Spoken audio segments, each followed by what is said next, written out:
¿Qué tal, amigos y amigas? Muy buenos días a todos y todas ustedes. Muchas gracias, como siempre, por acompañarnos. Son las 7:02 de la mañana. Hoy es 18 de enero. Hoy, como lo dicen todos los medios de comunicación, todos los diarios, hoy día han amanecido con ese titular. Hoy día llega el Papa Francisco a nuestro país. Estará arribando al Perú cerca de las 5 de la tarde, 5:20. Si pasa lo que pasó en Chile, se va a adelantar un poquito y todo está preparado ya para que pueda no solo ser bien recibido, sino desarrolle una serie de actividades que están debidamente ya planificadas. Va a estar el día de hoy en Lima, digamos en la tarde-noche, mañana viaja a Puerto Maldonado, luego regresa y se va a Trujillo, y luego el 21 tiene una serie de actividades aquí en Lima, en la capital de la República. Digamos, hay que estar, por cierto, muy atentos a todas las indicaciones que las autoridades den al respecto para que no tengan ningún problema en el desarrollo de sus actividades cotidianas. Para comenzar, por ejemplo, solamente un dato, va a haber restricción de tránsito en algunas zonas de Lima, por lo tanto hay que tener mucho cuidado para que no luego se sorprenda y tenga problemas y esté renegando de por qué no tomó la decisión correcta. Entonces hay que averiguar. La información está a disposición de todos, entonces no es muy complicado. Gracias a quienes nos están siguiendo también en distintas regiones del país, gracias a la Red Nacional de IDL Radio y a los canales de televisión que están también a esta hora tomando la imagen y saliendo en vivo y en directo. Y a quienes nos siguen a través de las redes y la página web, pues también esperamos no solo que nos escuchen, nos vean, sino que puedan participar en el programa del día de hoy. Hoy es jueves y como todos los jueves, Ernesto Lajara viene conmigo a conducir el programa. Ernesto, ¿cómo estás? Muy buenos días. Muy buenos días, Glatzer. Bueno, hoy día vamos a tener un programa muy importante y por eso es que hemos tenido que variar un poco el orden de las cosas en la pauta. Ustedes saben que comenzamos normalmente con los comentarios, el editorial del día sobre los temas que nos parecen más significativos, pero hoy día tenemos una visita muy especial. Está con nosotros aquí en nuestros estudios el doctor juez Richard Concepción Carhuancho. No necesita mayor presentación, ustedes lo conocen bastante bien. De hecho, para muchas de las personas que nos escuchan, ha sido una persona que tiene un desempeño muy notable en los últimos tiempos en una tarea que nos debería a todos poner del mismo lado, que es la lucha contra la corrupción. Y él ha sabido, de acuerdo a lo que ha podido ver en los casos que le ha tocado sacar adelante y a su buen saber entender, como dicen los jueces, pues aplicar medidas que corresponden a cada caso concreto. Y por eso inclusive se ha dicho que es el hombre del año. En muchos lugares lo han determinado así, y él ha tenido la amabilidad esta mañana para venir a conversar con nosotros, porque, digamos, no solo ha tenido un buen desempeño, sino que hacia finales del año pasado se abrió toda una polémica a propósito de qué va a pasar con la lucha contra la corrupción. Y claro, terminó siendo él una figura visible de eso que podría estar en riesgo, es decir, la actuación de jueces muy independientes que ahora el Poder Judicial está poniendo en cuestión, porque eso es lo que está pasando, para llevarse toda la lucha anticorrupción a un sistema que creó el año pasado y que la verdad ha generado mucha confusión en la población en torno a qué cosa va a pasar. Doctor Richard Concepción Carhuancho, es un gusto saludarlo y tenerlo aquí en el programa. Muy buenos días. Muy buenos días ante todo, y buenos días, Gleiser, muy agradecido por vuestra invitación. Buenos días también con don Ernesto Lajara. Muchas gracias por venir. Bueno, hay varios temas. Ernesto, tal vez tú quieras comenzar con algunas preguntas. Sí, yo tengo algunas. Pero solamente ubicar un poco para que la gente entienda. El doctor Richard Concepción es juez de la investigación preparatoria, que es como se le llama un poquito al juez de primera instancia con el nuevo Código Procesal Penal, pero que tiene mucho más atribuciones, de las cuales vamos a contestar, y él es integrante de la Sala Penal Nacional, que ve casos como lavado de activos, derechos humanos, terrorismo, crimen trata organizado, de personas, ¿no? Crimen organizado, ¿no? Y es una sala que tiene 20 años. Y a la vez, como lo dice Glasser, está en cierta tensión con lo que es el sistema especializado de corrupción de funcionarios que se creó en diciembre del 2016, ¿no? Para ubicar dónde está el doctor Richard Concepción Carhuancho. Muy buenos días nuevamente, doctor. Bueno, yo quisiera primero que nos explicara algo que se pueda entender, porque me doy cuenta que hay una confusión, ¿no? Es decir, usted ¿sigue o no sigue con los casos que estaba viendo? Es decir, ¿cuáles son estos casos? ¿Por qué sigue con estos casos cuando alguna gente piensa que ya estos casos habían pasado al sistema especializado? ¿Y hasta cuándo? Es decir, ¿qué haría que usted ya tuviera que dejar los casos o qué va a hacer que usted continúe? Esta es una explicación que de repente tarda un poquito, pero que me parece clave que la gente entienda. Sí. Bueno, en principio yo soy juez de investigación preparatoria y en todo proceso penal tenemos varias etapas. Una primera, digamos, el proceso penal, como es bien sabido, pasa por varias etapas. Una primera etapa son las diligencias preliminares, luego la investigación preparatoria, luego la etapa intermedia y luego el juicio oral, si es que el caso amerita que llegue a juicio oral. Luego, después del juicio oral, se emite la sentencia, sea absolutoria o condenatoria. Y si una de las partes no está de acuerdo, interpone apelación y se va a la segunda instancia, a efecto de que la segunda instancia o bien confirme o revoque la sentencia o bien la nulifique. ¿Por qué hago esta explicación? Porque tenemos diversos jueces que intervienen por tramos. Para ser un poco gráfico, es como una carrera de 4%, o sea, varios corredores, ¿no?, en la misma carrera, y digamos por postas comienzan a intervenir en la carrera. Pues bien, el juez de investigación preparatoria interviene durante las primeras etapas. Diligencias preliminares, investigación preparatoria y etapa intermedia. Si el caso amerita ir a juicio oral, entonces ya el caso ya no sigue con el juez de investigación preparatoria, sino pasa al juez de juzgamiento. Y el juez de juzgamiento puede ser unipersonal o puede ser un colegiado, de acuerdo a la gravedad del delito. Pues bien, el juez de juzgamiento o el juzgado colegiado emite la sentencia, sea cual fuera, condenatoria o absolutoria, y esa decisión puede ser apelada. Y esta decisión va en apelación ante la Sala Penal de Apelaciones, con lo cual ya interviene la segunda instancia para ver el asunto de fondo. Como usted habrá podido advertir, son varios magistrados, digamos, que cumplen diferentes funciones por etapas e incluso de diferente jerarquía de acuerdo al momento en el cual deben intervenir. Lo que quiero dejar en claro, un poco para que se entienda, es que tanto el juez de investigación preparatoria como el juez de juzgamiento tienen el mismo nivel. No es que el juez de juzgamiento tiene un nivel superior, no, están en el mismo nivel. Lo que pasa es que intervienen en el proceso y cumplen distintas funciones dentro del proceso penal. Así de sencillo. Obviamente que el juez de investigación preparatoria interviene durante las primeras etapas. En Chile, por ejemplo, se le llama juez de garantías. En Colombia también. Pero este juez, en principio, no emite la sentencia, pero puede en determinados casos excepcionales, emitir sentencia, como por ejemplo sentencia de terminación anticipada o sentencia de colaboración eficaz.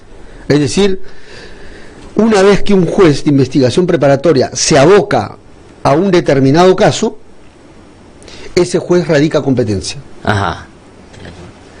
Y prácticamente las partes ya no pueden ir a otro juez, tienen que ir a ese juez, o bien la fiscalía para pedirle medidas cautelares, o bien la defensa técnica para pedir control de plazo o tutela de derechos, pero ya no pueden ir a otro juez.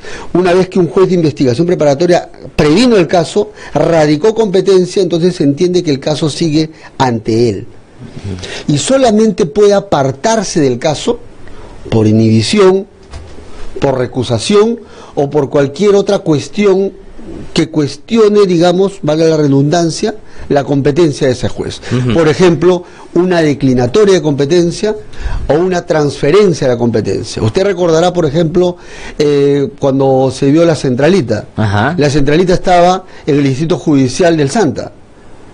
Pues bien, la Procuraduría planteó una transferencia de la competencia, que es un mecanismo procesal para derivar un caso de un sistema a otro sistema, por un tema de gravedad, repercusión nacional. Pues bien, ¿quién resolvió el tema de la transferencia de la competencia? La Corte Suprema. Y la Corte Suprema decidió de que ocurra la transferencia de la competencia del Distrito Judicial del Santa a la Sala Penal Nacional. Es así como llega el caso de la centralita del Distrito Judicial del Santa a la Sala Penal Nacional. Lo que quiero explicar es que los mecanismos procesales para que un juez se aparte o para que un caso sea derivado de un sistema a otro, ya está prevista en el propio Código Procesal Penal, que es una norma jurídica con rango de ley. Pero sobre ese punto, y después te doy la palabra, pero entonces, ¿por qué el Consejo Ejecutivo y también la Sala Suprema, en un momento determinado, dicen que la Sala Penal Nacional, es decir, tanto los jueces de investigación preparatoria que pertenecen a la Sala Penal Nacional, pasen todos los casos al sistema especializado? Por más que después en el comunicado hay un cambio, pero ¿podría ser eso? O sea, ¿puede ser que la Sala Penal o el Consejo Ejecutivo diga: doctor Richard Concepción Carhuancho, pase usted todos los casos que está viendo al sistema especializado? Muy bien. Sobre eso justamente se ha producido pues una controversia. Tenemos dos sistemas: el sistema de la Sala Penal Nacional y el sistema de la Sala de Corrupción de Funcionarios. Ambos ven criminalidad organizada, ambos ven temas de criminalidad organizada de repercusión nacional e internacional. Porque si el caso fuera organización criminal cuyo delito tenga un radio de acción dentro de un distrito judicial, lo ve el propio distrito judicial. Pero si el caso tiene repercusión nacional, es decir, que afecte a más de 2 distritos judiciales, entonces esto le corresponde ya a los sistemas especializados, que puede ser la Sala Penal Nacional o el sistema de corrupción de funcionarios. ¿Cuál es la controversia para que se pueda entender con toda claridad? Pues bien, en esta historia tenemos que citar,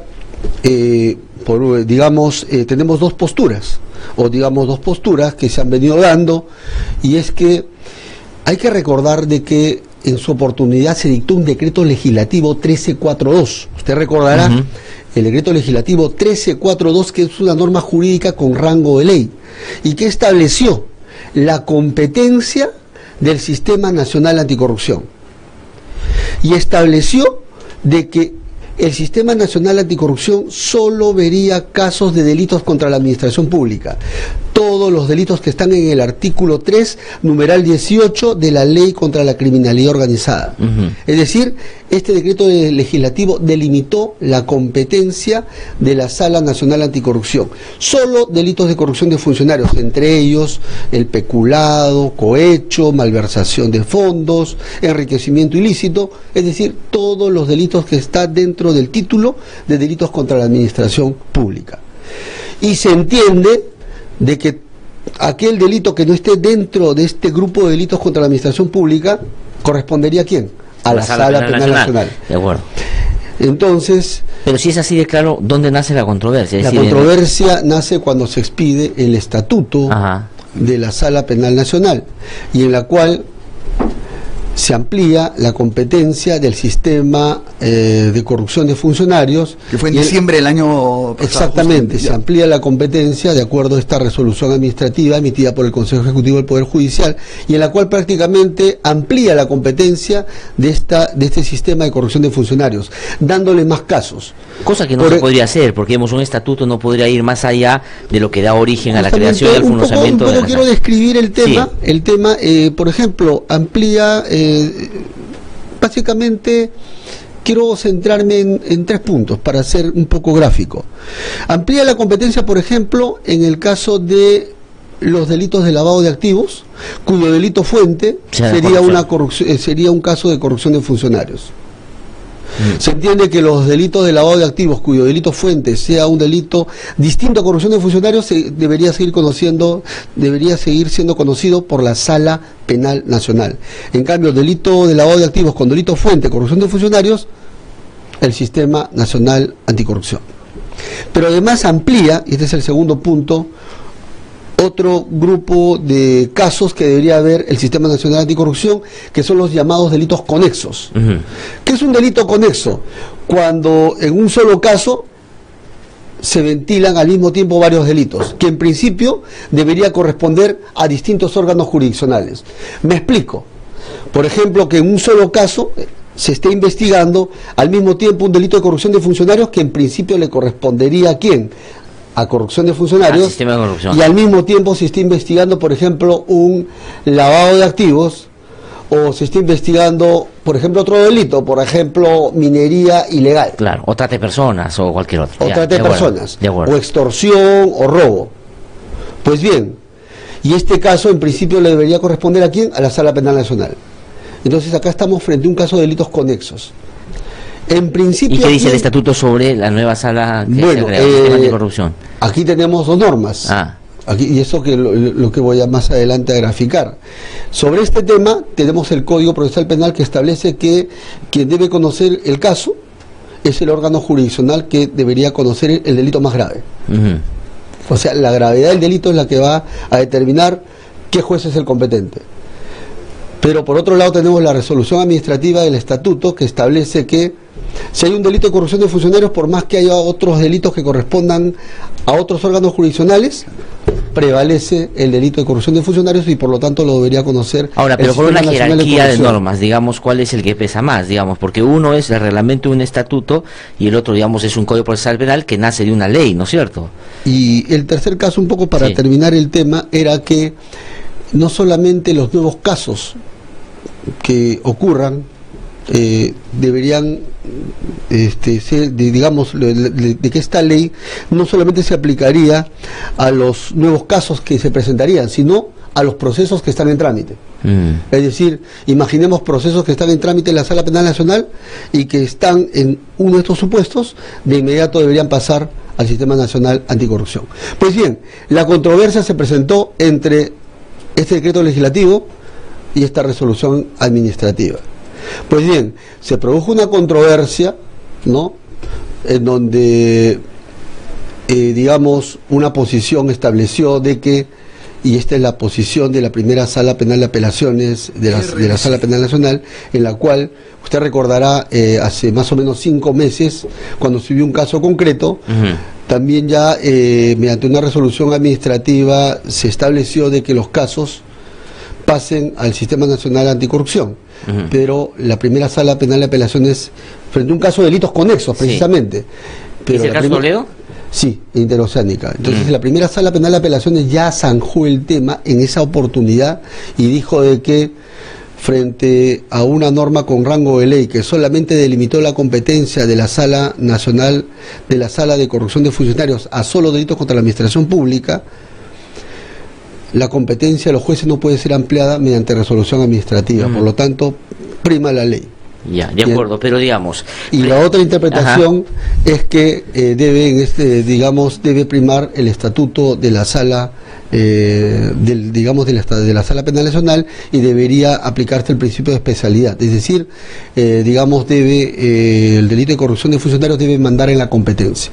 Pues bien, esta controversia que ocurrió y que fue un hecho público, ameritó un pronunciamiento de la Sala Plena de la Corte Suprema y en la cual estableció en uno de los lineamientos de que cada juez, caso por caso, determine, porque al final de cuentas el tema de la competencia no es un tema administrativo, sino es un tema jurisdiccional. Entonces determine cada juez en cada caso concreto si lo sigue conociendo o si lo deriva al otro sistema. De acuerdo, entonces el tema está zanjado. No es que hay una disposición, porque digamos hay un argumento que incorpora la sala, el pleno de la Corte Suprema, y es el asunto de zanjar un tema donde ellos advierten que hay un nivel de insubornación de un sector frente a las decisiones que ha tomado el Consejo Ejecutivo. Pero la decisión que ellos toman es que ustedes definan caso por caso qué pasa y qué no pasa. No es que ellos le dicen tienen que pasar absolutamente todo en este momento. Creo que la Sala Plena ha sido muy clara en este punto, zanjando la controversia. Se ha determinado que cada juez, caso por caso, determine, ¿no? Si lo sigue conociendo o si el caso lo deriva al otro sistema. Porque entiendo de que la lógica del comunicado ha sido tener en cuenta de que el tema de la delimitación de la competencia es un tema jurisdiccional, donde cada juez va a tener que determinar. Por cierto, yo no puedo pronunciarme sobre cada caso concreto, pero sí lo que puedo decir es que ya en un determinado caso, a propósito del estatuto, ya resolví un caso concreto. Estamos hablando del caso del pedido de Aurelio Pastor, digamos que pide su cambio o pide que se traslade el caso hacia el nuevo sistema anticorrupción, y usted lo que decide, en mérito, digamos, en medio de esta tensión, digamos, en mérito al estatuto. Efectivamente, y usted lo que dice es siguiendo un poco ya lo que planteó la Sala Superior en la propia Sala Penal Nacional, que ese caso se quede en la Sala Penal Nacional. Y así va a ser con todos los casos. Bueno, no puedo adelantar. Pero lo que quiero decir, yo sé que, pero estoy diciendo pero si el criterio que se establece es que el juez decide, no digo que todos los casos se queden en la Sala Penal, lo que digo es que el criterio es que quien decide en último ratio, en último orden es el propio juez. Claro. De acuerdo, no hay posibilidad de que sea de otra manera. No es que va a haber una resolución de aquí a 2 meses que ustedes reciban del Consejo Ejecutivo que les diga y hasta aquí nomás y pasen todo al nuevo sistema. Eso no es posible. Bueno, es un tema jurisdiccional. Nosotros somos muy respetuosos de la institucionalidad del Poder Judicial, del presidente del Poder Judicial, y bueno, solamente vamos frente a esta controversia que surgió y tomando en cuenta las líneas de este comunicado, cada juez en cada caso concreto decir algo. De acuerdo, porque aquí hay que decir, estamos hablando con el doctor Richard Concepción Carguancho, que los jueces son independientes hacia afuera y también hacia adentro. Es decir, un juez supremo o el presidente no puede decir yo quiero que haga las cosas de tal o cual manera. Ellos tienen su, además están blindados para eso, decidir de acuerdo a su criterio.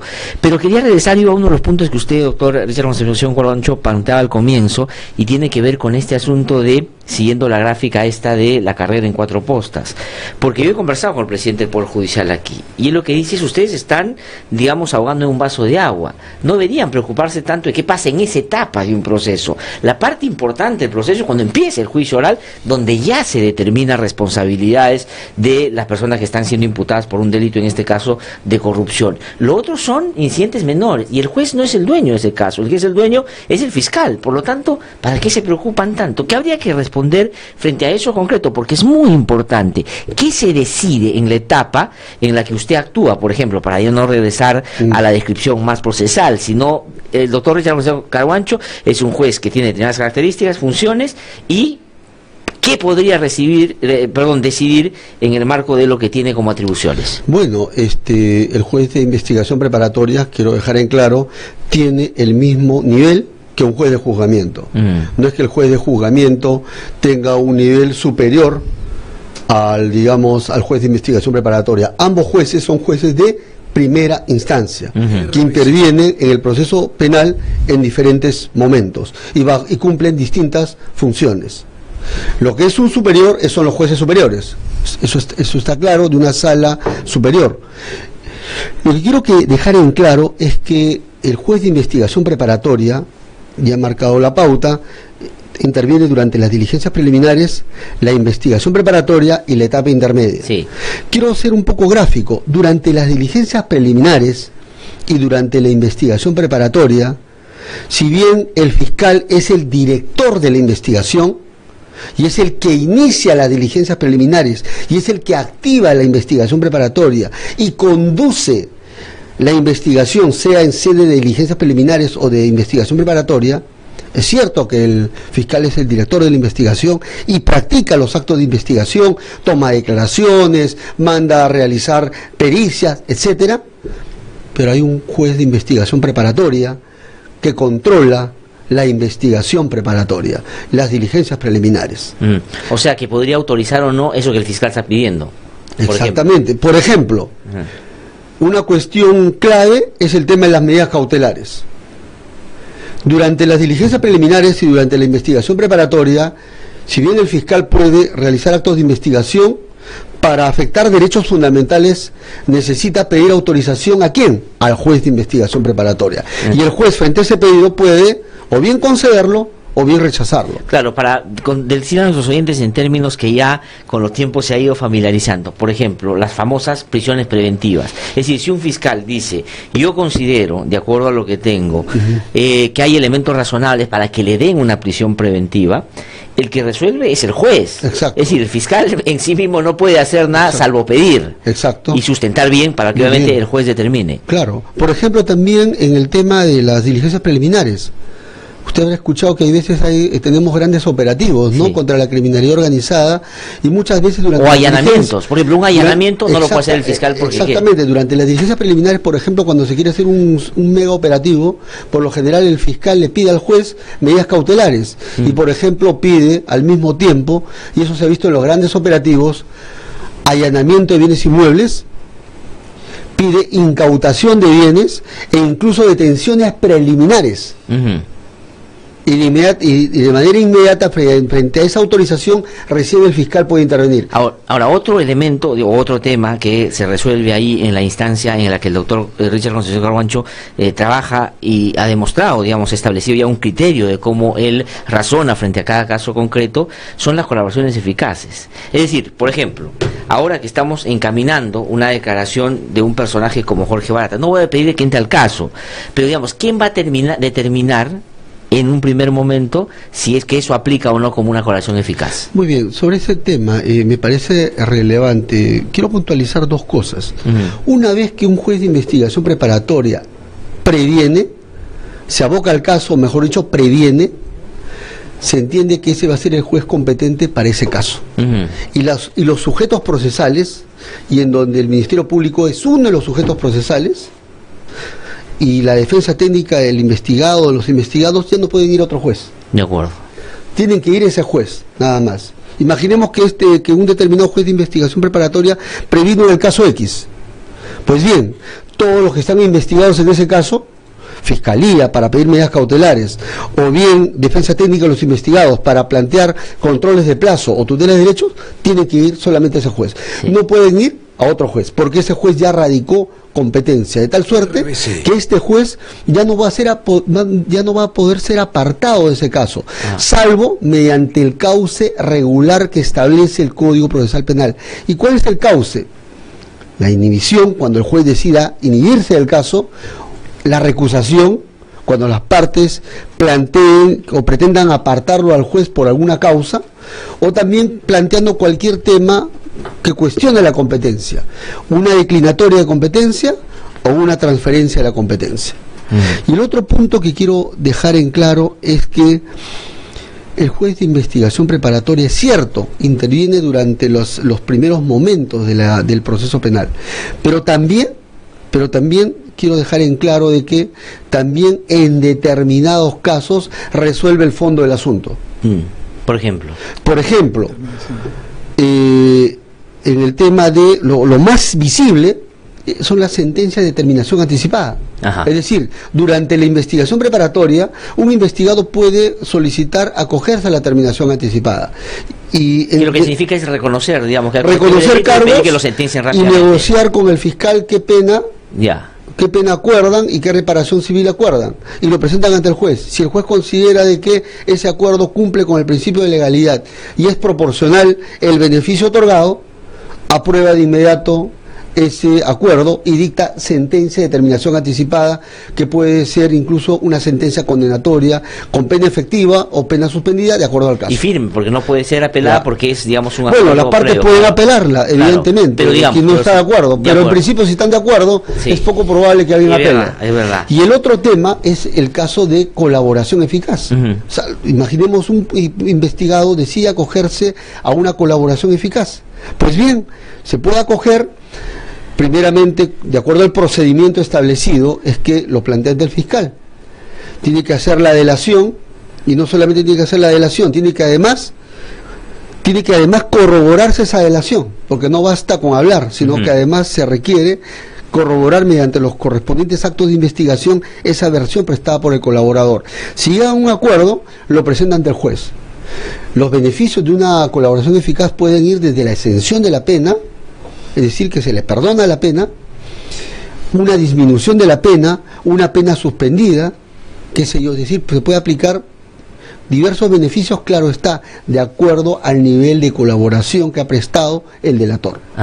Entonces el juez, si aprueba este acuerdo, que puede ser una exención de pena, o una pena efectiva, o una pena suspendida, inmediatamente se pronuncia sobre el fondo del asunto y sentencia. Ahora, doctor Richard Concepción Carhuancho, yo quiero preguntarle lo siguiente de manera directa, porque, digamos, si bien es cierto la explicación ayuda para que la gente que está medio confundida se ubique bien en cuál es el riesgo y cuál es el debate y cuál ha sido la atención y cómo ya se ha resuelto, la gente es lo que está preocupada. La gente lo que dice, están sacando de estos casos a los jueces que han demostrado un accionar firme en la lucha contra la corrupción. Entonces mi pregunta es directa. En el caso de la descripción que hace sobre la colaboración eficaz, en el caso de Jorge Jorge Barata, ¿va a ser usted el juez que va a determinar si aplica o no su colaboración eficaz? No digo qué va a decir, si va a ser o no, porque esa es una cosa que tendrá usted que ver más adelante, pero la competencia, ¿la tiene usted?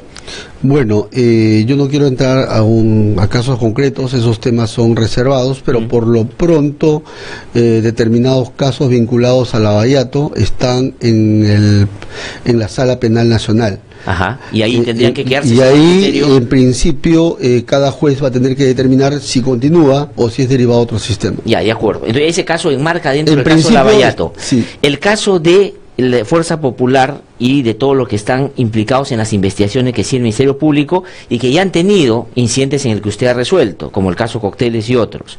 Ese es un caso que también va a seguir viendo la Sala Penal Nacional, siguiendo el criterio. En principio habría que ver cada caso concreto. Yo no quiero un poco aventurarme porque ni tampoco puedo adelantar criterio. Eso ya se va a determinar en cada caso concreto. Pero todo lo que tenga que ver con Lavallato, digamos, el gran caso que todos los días vemos por televisión, los incidentes de uno u otro lado, son, en principio, por la decisión que la propia Corte Suprema ha tomado y que ustedes claramente ya, en casos concretos, han tomado como suya, es que se quede en la Sala Penal Nacional y son ustedes los que deciden. Yo en verdad no puedo adelantar nada sobre cada caso concreto, si no se va a decidir eso como corresponde. Lo único que podría decir sobre lo que ya he resuelto, nada más, y sobre en casos donde ya ha habido un pronunciamiento del órgano superior.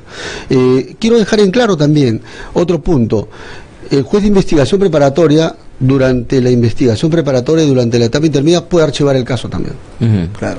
¿Qué duda cabe que es una decisión trascendental dentro del proceso? Claro. Por ejemplo, las partes pueden plantear una excepción de prescripción, una excepción de cosa juzgada, una excepción de naturaleza, digamos, de improcedencia de acción, o pueden pedir en la etapa intermedia el sobreseimiento, por más que el fiscal haya acusado, y el juez, si considera que el caso no amerita ir a juicio oral, dicta el archivamiento. O al revés también, ¿no? O sea, si los fiscales mandan al archivo el caso, el juez puede reabrir el... Exacto, hay casos en los cuales, por ejemplo, el Ministerio Público pide el requerimiento de sobreseimiento. Entonces, ¿qué hace el juez? Convoca una audiencia y en esa audiencia evalúa los argumentos de las partes. Y tiene varias opciones, ¿no? El juez, o bien puede estar de acuerdo con lo que plantea el fiscal y archiva el caso. ¿Qué duda cabe que es una decisión trascendental lo que hace el juez de investigación preparatoria, porque nada menos que va a archivar el caso, y es una decisión de fondo? O también puede discrepar y puede entender de que si hay delito, caso en el cual envía en consulta ¿a quién? Al fiscal superior. Claro. O bien, si es que uno de los sujetos procesales piden que se haga una investigación suplementaria, puede disponer que se haga una investigación suplementaria para que se esclarezca el hecho materia de investigación. Claro, que queda clarísimo que así como el Ministerio Público, el fiscal tienen un rol fundamental, el juez de la investigación preparatoria también tiene una serie de funciones clave. Ahora, el otro tema que nos preocupa, doctor Concepción, es el tema de los nombramientos vía concurso, ¿no es cierto? Porque por un lado se ha pedido, creo que el Consejo Ejecutivo le ha pedido al Consejo Nacional de la Magistratura que nombre a los jueces titulares de la Sala Penal Nacional. A veces la gente cuando se escucha Sala Penal Nacional cree que es una sala. No, estamos hablando de un sistema que abarca varias salas y tiene bastantes juzgados también. Pero ha dicho que el Consejo Nacional de la Magistratura, el CNM, nombre, ¿no?, a una sala que tiene 20 años. Y por un lado se decía también cómo es posible que se pida que se nombre a estos magistrados de la Sala Penal Nacional y no al sistema especializado en corrupción de funcionarios. ¿Por qué se hace solamente sobre la sala y no para este sistema? Lo cierto y es lo preocupante es que ya se ha convocado una fecha para comenzar el concurso, que es febrero, que estamos ahorita, es decir, por ejemplo, el doctor Concepción Carhuancho tendrá que postular ante el CNM para ver si se mantiene o no se mantiene. La doctora Inés Villa, que es la que coordina todo este sistema nacional de la Sala Penal Nacional, también deberá sentarse a ver luego de 20 años si va a quedarse en el sistema o no. RBC. Pero el doctor Duberly ha dicho que también va a ocurrir lo mismo con el sistema especializado en corrupción de funcionarios. Yo quisiera que me explicara bien eso, o sea, porque la gente también cree ahí que ustedes son provisionales, no son titulares. ¿Cuál es lo correcto? ¿Cómo debería ser? Bueno, para empezar quisiera dejar en claro de que la Sala Penal Nacional no es solamente quien le habla, sino tenemos varios jueces de primera y segunda instancia. Tenemos jueces de investigación preparatoria, jueces de juzgamiento que ven el nuevo Código Procesal Penal a nivel de primera instancia, pero también tenemos jueces penales que ven casos que se han iniciado con el anterior Código de Procedimientos Penales. Y también tenemos salas superiores que ven los nuevos casos del Código Procesal Penal y también los casos del anterior Código de Procedimientos Penales. Usted será testigo de que en la Sala Penal Nacional se están ventilando casos tan emblemáticos como los Sánchez Paredes, el caso, digamos, del exministro del Interior, el señor Urresti, y otros casos, entre otros, ¿no? O el caso Cabitos, que se ventiló también sobre derechos humanos, entre otros. O sea, tenemos, lo que quiero decir, que la Sala Penal Nacional es una plana de magistrados de primera y segunda instancia que estamos bajo la coordinación de la doctora Inés Villa Bonilla. Y quiero dejar en claro de que todos los magistrados de la Sala Penal Nacional son magistrados titulares, no son magistrados suplentes o, como ahora se dice, supernumerarios. Todos somos magistrados titulares nombrados por el Consejo Nacional de la Magistratura, claro está, en nuestro correspondiente distrito judicial, y que hemos venido a la Sala Penal Nacional por designación del Consejo Ejecutivo del Poder Judicial, ente colegiado que ha evaluado, entiendo, el currículum y el perfil profesional de cada magistrado que ha sido propuesto, y luego, en una votación colegiada, seguramente decidieron designar a quienes vienen como magistrados a la Sala Penal Nacional. Por cierto, nosotros somos magistrados titulares, nombrados por el Consejo Nacional de la Magistratura, desempeñamos cargo actualmente en la Sala Penal Nacional por designación del Consejo Ejecutivo del Poder Judicial, y sobre eso quiero también expresar de que el presidente del Poder Judicial nos ha dado el respaldo para seguir todavía en funciones hasta en tanto se convoque al concurso correspondiente. Frente a eso, pues, simplemente nosotros, la única manera de retribuir a esa confianza que se nos ha dado, aunque sea provisionalmente, simplemente es realizar nuestro trabajo a cabalidad, con el mismo sacrificio y con la, digamos, y con la debida responsabilidad que los casos ameritan. Y la coordinación a cargo de quien está no es de una simple mujer, es de una dama honorable como es la doctora Inés Villa Bonilla. Sí, claro. La doctora Inés Villa Bonilla, creo yo, sin lugar a equivocarme, que es una magistrada emblema del Poder Judicial, por su trayectoria, por sus calidades profesionales, por su probidad y por todo lo que ha venido demostrando en la década. Usted recordará que ha sido magistrada en la época de los casos que se vio Fujimori y Montesinos. Ella es nuestra coordinadora, y nuestra coordinadora está incluso antes que nosotros lleguemos y está siempre pendiente de todo lo que ocurre en la Sala Penal Nacional. Ahora, doctor, ¿por qué ya hay fecha para el concurso de los magistrados de la Sala Penal Nacional y todavía no hay fecha para que se inicie el concurso de los magistrados que integran el nuevo sistema especializado de corrupción de funcionarios? ¿Por qué no hay fecha en lo segundo y ya hay fecha para que se inicie el concurso en febrero para los magistrados de la Sala Penal Nacional? Pues bien, en un primer comunicado que nosotros alcanzamos y que luego ya hemos incluso hemos pedido las disculpas, que no le hemos enviado directamente a nuestro presidente del Poder Judicial, advertimos de que había un trato discriminatorio, pues mientras que las plazas de la Sala Penal Nacional estaban saliendo a concurso por mandato de esta resolución administrativa de este estatuto de la Sala Penal Nacional, no ocurría lo mismo con el sistema de corrupción de funcionarios, cuya resolución administrativa de creación en uno de sus artículos decía expresamente de que esas plazas, por la naturaleza de la competencia, no iban a salir a concurso, y eso lo decía expresamente, y es una resolución administrativa del año pasado, entiendo que es de febrero del año 2017. Pero total, ¿van a salir a concurso o no van a salir a concurso los? Bueno, hay un candado ahí, digamos. En principio todavía no he tomado conocimiento de que se haya expedido una resolución administrativa que revierta la anterior, que establezca o que modifique lo anterior y determine que salgan a concurso las plazas del Sistema Nacional Anticorrupción. Claro, ¿qué es lo que genera pues más duda en torno a por qué o cuál es la motivación principal de por qué se está haciendo esto y ahora, ¿no?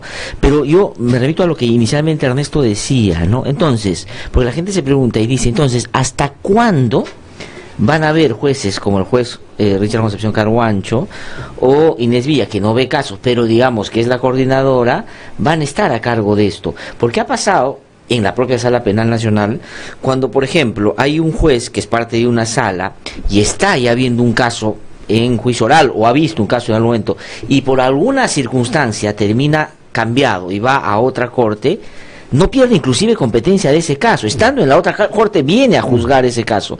Eso puede pasar, podría pasar, por ejemplo, si en este momento el CNM, que digamos es otra discusión, si el CNM está en este momento y cumple con todo lo que en términos de probidad para nombrar jueces fiscales, pero es otra discusión, es que los jueces que nombre el Consejo Nacional de la Magistratura para la Sala Penal Nacional, cuando la Sala ha asumido ya competencia en estos casos de los cuales hemos hablado, pero en ese interín esos jueces tienen que irse porque ya tienen un reemplazo. Esos jueces que se van a seguir teniendo competencia en esos casos o ya las pierden definitivamente. Bueno, en principio habría que ver, ¿no? En el caso del juez de investigación preparatoria creo que el tema es mucho más claro, sí, porque el juez de investigación preparatoria interviene por incidentes. Por ejemplo, me piden una prisión preventiva o te piden una cesación de prisión preventiva, así es que lo va a poder ver el otro juez. El problema, por ejemplo, se va a presentar en los casos de juzgamiento, cuando hay juicio oral, cuando ya tenemos un juez de juzgamiento unipersonal que ya inició el juicio oral o un colegiado que también inició el juicio oral y el cambio se da en el camino. Entonces, ¿qué es lo que va a pasar probablemente si uno más o menos calcula cuánto se puede demorar? Entiendo de que por la práctica que se ha venido dando es que esos jueces van a tener que venir hasta acabar el juicio. Entiendo yo. O no sé, o sea, habría que... Pero al final ellos van a tener que determinar en cada caso concreto ese porque tema. Yo conozco casos en la propia Sala Penal Nacional donde jueces se han ido ya a otras jurisdicciones y se han quedado. Hay gente que iba a corrupción, hay gente que iba a otras cortes superiores y vienen o van a la Sala Penal a seguir con sus casos. Porque en algunos casos inclusive ya por ejemplo hay un magistrado recusado y si uno más se va se pueden quebrar los juicios y digamos por un principio de resguardo a un bien mayor no se puede poner en riesgo esas cosas, ¿no? Y otro tema que quería un poco decir, la Sala Penal Nacional tiene una tradición histórica. Sí, 20 años. Tiene 20 años en donde ha venido funcionando de manera muy eficiente y estando a la altura de las circunstancias. Usted recordará que hemos tenido magistrados, coordinadores, digamos, de una alta calidad profesional, como el doctor Ibaceta, usted recordará, el doctor Pablo Talavera, el doctor Bruset y actualmente la doctora Inés Villa Bonilla. Y quiero hacer una pequeña digresión sobre la doctora Inés Villa Bonilla. La doctora Inés Villa Bonilla no solamente es coordinadora, sino también completa una sala, sala, es verdad, es decir, de casos concretos, es decir, tiene una doble función dentro de la Sala Penal Nacional. Sí, es verdad. A ver, podemos entrar también a un caso clave que ha dividido a la opinión pública, que tiene que ver el tema de la prisión preventiva. Es una serie de casos, pero fundamentalmente son tres en realidad, ¿no? El expresidente Humala, su esposa Nadine Heredia y el caso de los empresarios, Graña, en fin, todos estos empresarios. Entonces hay un sector que se ha alegrado y ha dicho prisión preventiva igual que todos. Y otro que ha dicho ha sido un exceso, porque si el doctor justamente Concepción Carhuancho dice que es una medida excepcional, que debe buscarse otras medidas menos gravosas, ¿por qué si estaban acá, entregaron sus pasaportes, por qué no se le dio? Pero se ha dividido, ¿no es cierto?, en dos. Yo siempre he dicho acá que en ese punto sí discrepo, creo que podría haberse buscado, claro, pero en fin, está dentro del margen de discrecionalidad de los jueces. ¿Por qué? ¿Cómo explica usted que haya dado prisión preventiva? Yo sé los fundamentos porque ha sido televisado todo, pero ¿cómo podría resumir, a ver, en los dos casos, estos que estoy, la expareja presidencial, por llamarlo de una manera, y el de los empresarios? Sí. Bueno, algunas cosas. Ya lo primero, bueno, entiendo que son casos en los cuales yo ya he dictado prisión preventiva, pero a la vez son casos que aún continúo viendo, o sea, que aún sigo siendo el juez de investigación preparatoria que ve esos casos, así que yo quisiera excusarme de dar una opinión sobre ese caso. Un poco acá voy a citar al maestro Fernando de Trasini. Él decía que cuando el legislador crea una ley, pues bien, esa ley cobra independencia frente al autor de esa ley y comienza a adquirir vida propia para ser interpretada. Un poco de algo me pasa a mí con la decisión que ya adopté. Yo ya adopté esa decisión y yo ya no quisiera entrar a dar apreciaciones sobre ese tema.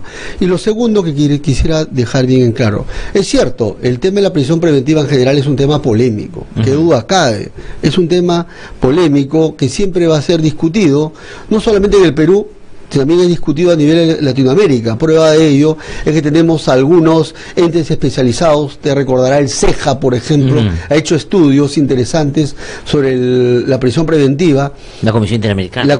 Sí, exactamente, tenemos informes en donde se habla acerca del uso excesivo y abusivo incluso de la prisión preventiva. ¿Qué duda cabe? Pues bien, se han presentado críticas frente a determinadas decisiones. Pues bien, lo que interesa en todo caso es que por lo menos se entienda el sentido de la decisión, y lo otro ya es un tema de criterio o de opinión, que alguien puede estar de acuerdo o no estar de acuerdo. Pero quiero dejar bien claro de que yo soy una persona que siempre toma nota de las críticas que se lanzan en contra de una decisión que ha adoptado.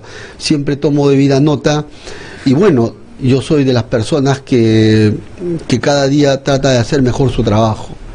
Y creo que lo único que guía mi actuación para decidir en cada caso concreto es prácticamente, más que la justicia retórica, la justicia probatoria, es decir, los elementos de convicción o las pruebas que están ahí para tomar una decisión en un sentido o en otro.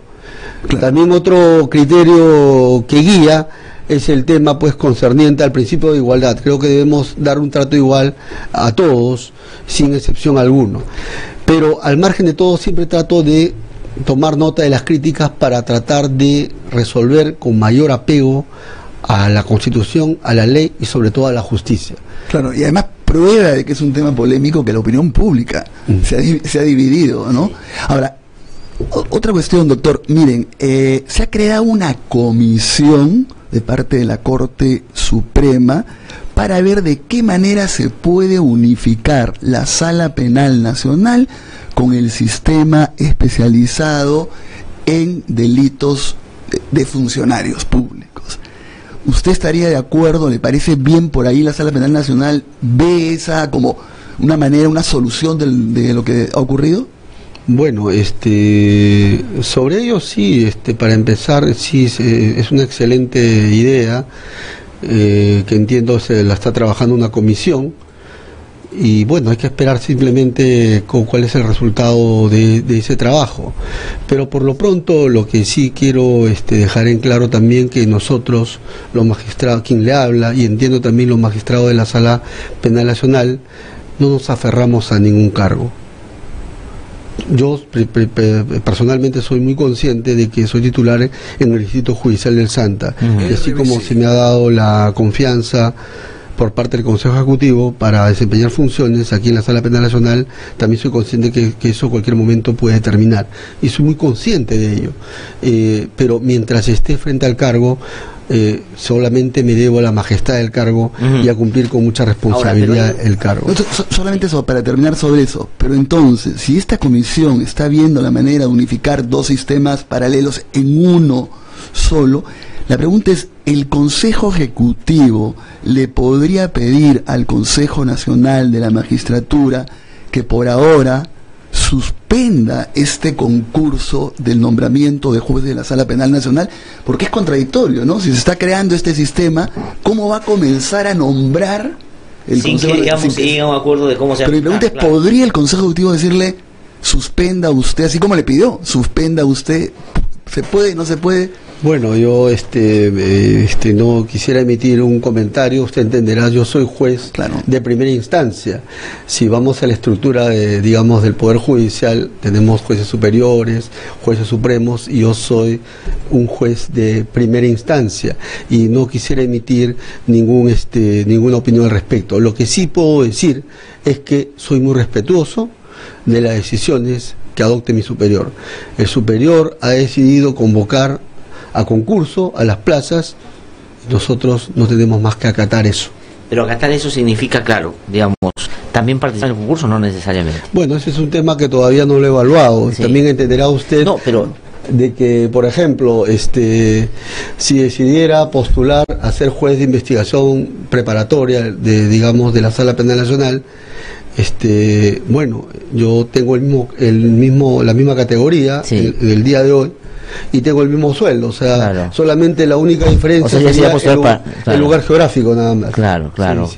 Pero digamos, las decisiones que pueda tomar un poder del Estado con el Poder Judicial, y entiendo esto de la jerarquía y los superiores, tiene que tener, digamos, razonabilidad y tiene que tener legitimidad. Y hoy la discusión no solo es nosotros decidimos y ustedes tienen que acatarlo, sino la sociedad está muy atenta a lo que está pasando y ustedes como jueces han ganado esa legitimidad.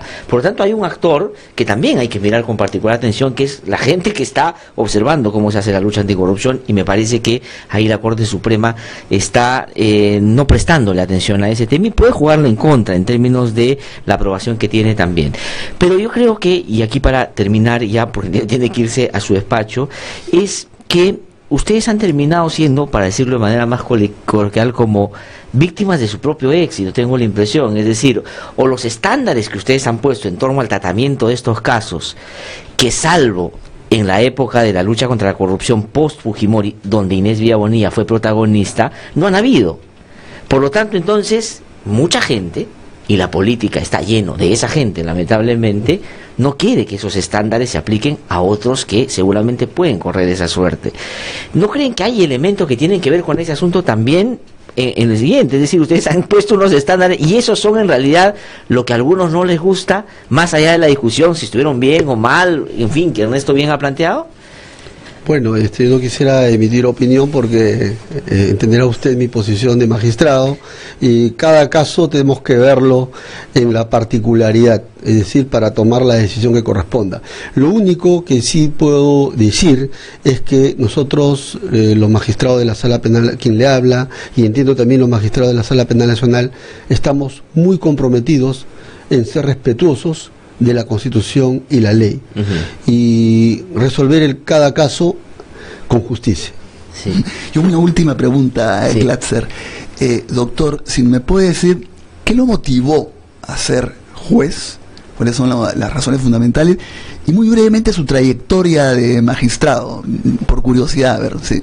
Bueno, a mí me motiva a ser juez, digamos, para empezar, el tema de la administración de justicia siempre ha estado en el ojo de la tormenta, y bueno, el día que decidí juez yo fui invitado, recuerdo muy bien, a la Corte Superior de Justicia de Junín para ser magistrado suplente, ahora se le llama magistrado supernumerario. Para mí fue como una iluminación en ese momento, y fue uno de los momentos cruciales en mi vida, porque entendí de que tenía que hacer algo diferente. Y hacer algo diferente simplemente significa, pues, dejar de lado las cuestiones personales y dedicarse a cada caso concreto. Y tener, sobre todo, la suficiente personalidad como para adoptar tu criterio sin dejarte presionar por nadie.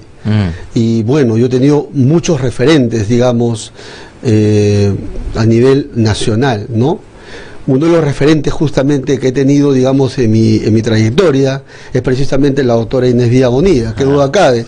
Yo corría por esos años y todavía entiendo que estaba en mis primeros años de abogado y veía por la televisión estos megaprocesos que ya empezaban a ser televisados. Y veía pues con mucha admiración el trabajo que desempeñaban estos órganos especiales, a la doctora Inés Villa Bonilla, a la doctora Inés Tello. La sala de las Ineses, pues sí, se le decía, ¿no? La doctora Inés Tello también, claro. y era pues impresionante ver la manera en que se conducían los procesos, con una pulcritud, una transparencia y una imparcialidad pues que era evidente a los ojos de todos. Y su seguridad, que es una cosa que nos preocupa a todos también, ¿no? Porque a través de los medios hemos recibido noticias de hechos que por supuesto hay que mirar con atención, porque no son menores. ¿Cómo va ese asunto? Es decir, tiene ya Bueno, en verdad en verdad es un tema reservado. No, yo sé, pero digamos... es un tema reservado, pero sí, se están adoptando las acciones para reforzar mi seguridad, y aquí debo agradecer, ¿no?, a Seguridad del Estado, ¿no?, que está ya, entiendo, tomando acciones para reforzar la seguridad mía y la de mi familia. Asimismo, también debo agradecer al propio presidente del Poder Judicial, que ha tenido la amabilidad, la gentileza y también la preocupación de preocuparse por mi seguridad, e incluso adoptando medidas ya concretas para que esto se efectivice y tener a buen recaudo mi integridad. Doctor Richard Concepción Garbancho, muchísimas gracias por haber venido, felicitaciones por el trabajo. Esto es una cosa que, digamos, más allá de la explicación, que creo que ha sido bastante aclarado muchos aspectos, sigue generando una preocupación. Creo que la lucha anticorrupción, como decía al inicio, es algo que genera indignación cuando no se hace, y cuando se hace bien genera también un respaldo ciudadano que, creo yo, dejar de ver desde las instancias que toman decisiones del Poder Judicial podría jugar en contra de ellos mismos, ¿no? Pero muchísimas gracias por haber venido. Muchas gracias, ha sido muy un honor amable, estar en este programa. Muy bien, muchísimas gracias. Tenemos que ir a una pausa, regresamos un instante, estamos aquí en No Hay Derecho. Soy Carolina Ollague, hermana de Doro Ollague, estudiante de la Universidad Nacional Enrique Guzmán y Valle, La Cantuta. Ella fue detenida, desaparecida, torturada y ejecutada extrajudicialmente la madrugada del 18 de julio de 1992 por el Destacamento Colina, el grupo armado dirigido por el expresidente Alberto Fujimori, quien hoy está preso por los crímenes cometidos. El indulto es un insulto. En los últimos 10 años han matado a 137 defensores de derechos humanos y otros 835 están siendo procesados. En el Perú no existe una ley que garantice su labor. Es responsabilidad del Estado proteger y defender a quienes nos defienden. Únete a la campaña y apoya a los defensores de derechos humanos. Búscanos en Facebook como Yo Defiendo y síguenos para enterarte de sus historias. Para estar siempre informado de lo que sucede en lo político, en lo social. Para escuchar voces independientes y no siempre lo mismo. Para saber de lo que nadie se atreve a denunciar. www.idlradio.pe Con análisis de verdad. www.idlradio.pe es la renovada página web a la que usted debe ingresar. Información, análisis y debate. www.idlradio.pe es una producción del Instituto de Defensa Legal. RBC 104.7, la otra forma de vivir.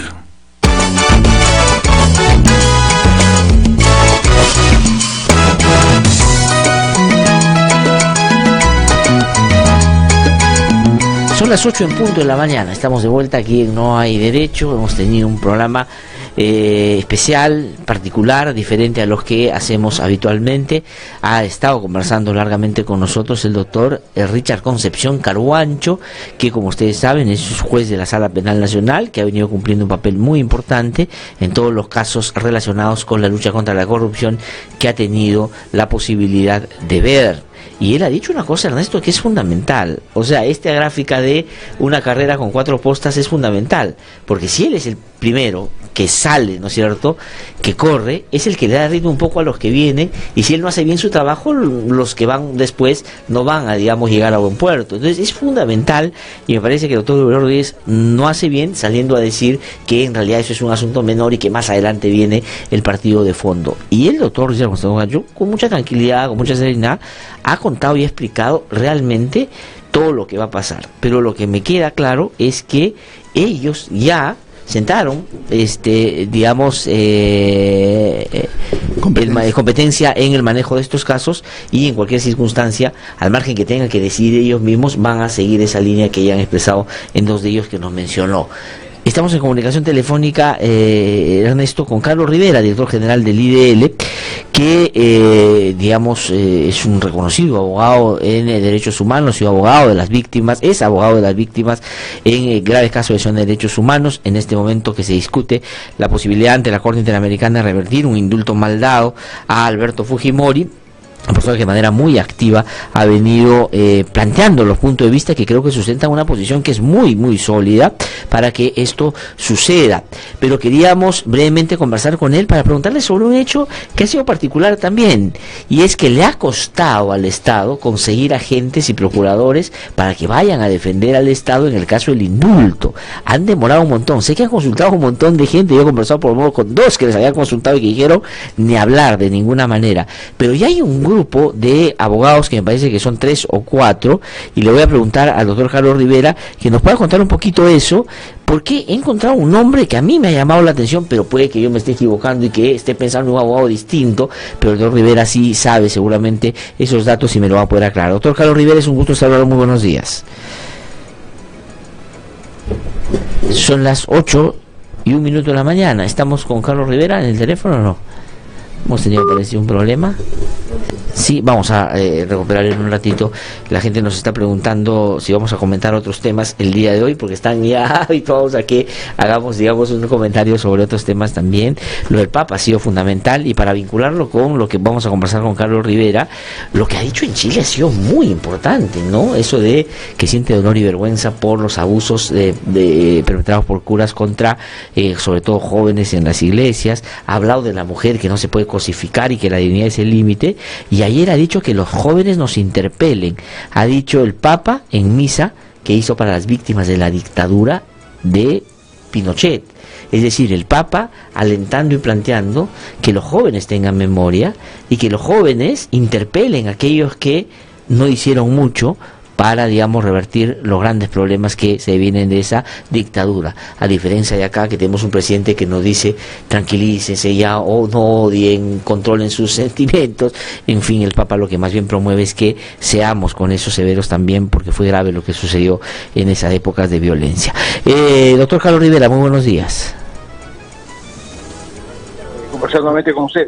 Muchísimas gracias por atendernos. ¿A qué le atribuye usted que se ha demorado tanto el Estado peruano, no solo en entregar, o en, digamos, no ha entregado todavía el expediente a todos los que le han pedido las víctimas, la Defensoría del Pueblo, han pedido congresistas, pero dice que sí en el plazo debido, que vence, entiendo, el viernes, va a entregarle a la Corte Interamericana? Eso uno. ¿Y a qué cree usted o le atribuye que se debe el hecho de haberse demorado tanto para nombrar sus agentes también ante la Corte para este caso concreto del indulto a Fujimori? Mira, como más o menos ya lo hemos venido diciendo sobre el tema de los documentos y el expediente del indulto, en realidad yo creo que probablemente corroboremos eso en los siguientes días. Ahí están las pruebas de toda la trafa que ha hecho el Ministerio de Justicia. Esa me parece que es la única razón por la cual decidieron no entregar ante los requerimientos no solamente de nosotros, de la Coordinadora de Derechos Humanos, de congresistas de la República, sino de la propia Defensoría del Pueblo, que como sabemos por mandato de su ley orgánica, las instituciones públicas están obligadas a entregar ese tipo de información. Se han escudado de un argumento de carácter médico irrelevante para esta situación concreta, ¿no? Pero creo que más allá hay un anuncio ya de entregar el expediente a la Corte Interamericana. Este plazo vence el día de mañana, y seguramente la otra semana a través de la Corte nos harán de conocimiento de nosotros en condición de peticionarios y también hacia la Comisión Interamericana de Derechos Humanos, ¿no? Ahora, digamos, realmente es, no sé qué términos usar, pero inusual y hasta vergonzoso que, digamos, el expediente que tiene el Ministerio de Justicia sobre lo que está en cuestión nos llegue a través de el que le envía a la Corte Interamericana, cuando debería haber aquí mecanismos para poderlo haber entregado ya antes, ¿no? Pero, en fin, usted lo que cree es que la trafa está a la vista y por lo tanto no quieren que esto se vea o se discuta antes de ir a la Corte, más o menos. Sin duda, sin duda. Ese es el tema. Ahora, y también ha pasado eso con, digamos, yo pensé que el presidente se iba a demorar o tenía problemas para nombrar su gabinete porque ya nadie la aceptaba, pero también parece que ha pasado lo mismo para nombrar a los agentes ante el Estado, para defensa del Estado ante la Corte Interamericana. ¿Qué cree que ha pasado ahí? ¿Y quiénes son los abogados? Porque hay un dato que yo, la verdad, le quiero preguntar en particular porque me parece, ayer estuve buscando una información, pero no la doy porque, en fin, tengo que corroborarlo y se lo quiero preguntar sobre uno de ellos, que es el doctor Jorge Villegas Ratti, que hasta donde yo he podido conocer en un caso, no sé si es el de secuestro Dyer Gorriti, ha sido abogado de unos miembros del CIN que participaron de ese evento, por los cuales Fujimori fue sentenciado también, pero digamos, puede que me haya equivocado. Le pregunto primero quiénes son y sobre este nombre concreto. Sí, efectivamente, hay un hecho singular, ¿cierto? El Estado tiene la potestad de designar, podría decirse, a quien le parezca, pero también es cierto que hay que considerar de que ya desde la época del presidente García había cambiado sustancialmente el sistema de representación legal ante el sistema interamericano. Anteriormente era el de contratar abogados particulares y cada quien armaba la defensa como más o menos le parecía. Desde García se creó la llamada Procuraduría Supranacional como un órgano que supuestamente le iba a dar unidad y coherencia al sistema de defensa, porque era un equipo de funcionarios públicos encargados únicamente de litigar los casos ante el sistema interamericano de derechos humanos. Eso ha cambiado de repente el día viernes. De repente han retirado de la encargatura al señor Luis Huerta, que supuestamente iba a ser el responsable de desarrollar la defensa del Estado en la audiencia del día 2, y lo han retirado del cargo, pero no solamente del cargo, sino de la propia defensa de los casos, y han contratado 2 abogados particulares, los abogados Adrián Simons y Jorge Villegas Ratti, y a esos le ha sumado 2 abogadas, Yale y Donaires, que son, hasta donde conozco, funcionarios efectivamente de esa procuraduría. Entiendo que los representantes y los que van a hacer la defensa en términos efectivos serán seguramente los señores Ratti y Donaires. Sí quiero precisar algo sobre lo que me parece ha ocurrido. Hay que tener en cuenta, Glatzer, que ese mismo día, por la mañana, se va a realizar la audiencia también del caso El Frontón, en relación a los asuntos del Tribunal Constitucional. Y desde mi punto de vista, la salida tanto brusca del señor Luis Huerta de encargatura de este asunto es porque justamente han habido críticas desde algunos periodistas vinculados al fujimorismo contra Luis Huerta por su intervención el año 2003 en el pedido de subsanación de la sentencia del Tribunal Constitucional, que es materia de inclusive de una acusación. Y creo que esa es la razón finalmente por la cual, de nuevo, el ministro Mendoza, haciendo caso a pie juntillas de los pedidos del fujimorismo, ha decidido sacarlo del cargo. Y de paso hacer esta contratación a 2 abogados solo 2 semanas antes de esta tan importante audiencia, creo de alguna manera haciendo una suerte de rifa a la defensa del Estado, ¿no? Eso me parece que es un asunto que de nuevo da cuenta de las vinculaciones y de la pie juntillas que este gobierno sigue trabajando sobre los pedidos del fujimorismo, ¿no? Sí, doctor Rivera, y en el caso particular de Jorge Villegas Ratti, yo me acuerdo haber escuchado ese nombre, estuve buscando y encontré algo, pero no sé si es la misma persona, que ha participado en la defensa de personas procesadas por más bien haber cometido violaciones de derechos humanos relacionadas con el propio caso de Alberto Fujimori en Dyer Gorriti, me parece, ¿o no? Exactamente.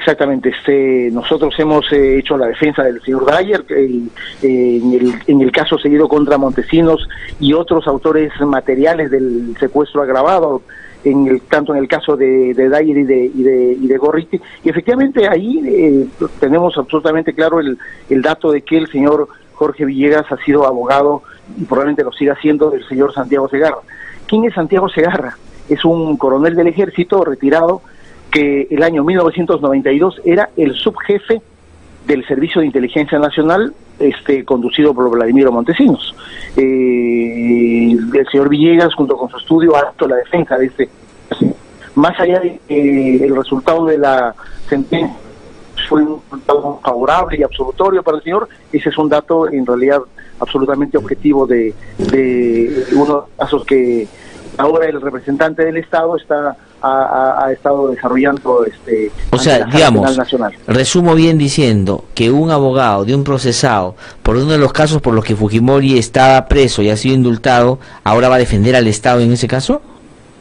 Sí, es un magnífico resumen, o sea, digamos, bueno, en fin, pues eso es lo que está pasando, ¿no? Y lo otro que usted ha dicho, que claro, han sacado a Lucho Huerta, no, porque Lucho Huerta ya había decidido en su vida defender lo indefendible, ya se había dedicado a eso a los últimos años, pero lo han sacado en los últimos tiempos, ya casi ha dejado de ser el señor Mendoza el ministro, y ahora el ministro es Aldo Mariate, que ha venido entre otros criticando que lo saquen. Está, pues, bueno, señal de los tiempos, señal de los tiempos. Exactamente, sí, él es uno de los que más ha cuestionado y públicamente ha dicho que lo saquen del cargo, y efectivamente el señor Mendoza se ve que es bastante obediente, lo ha sacado del cargo.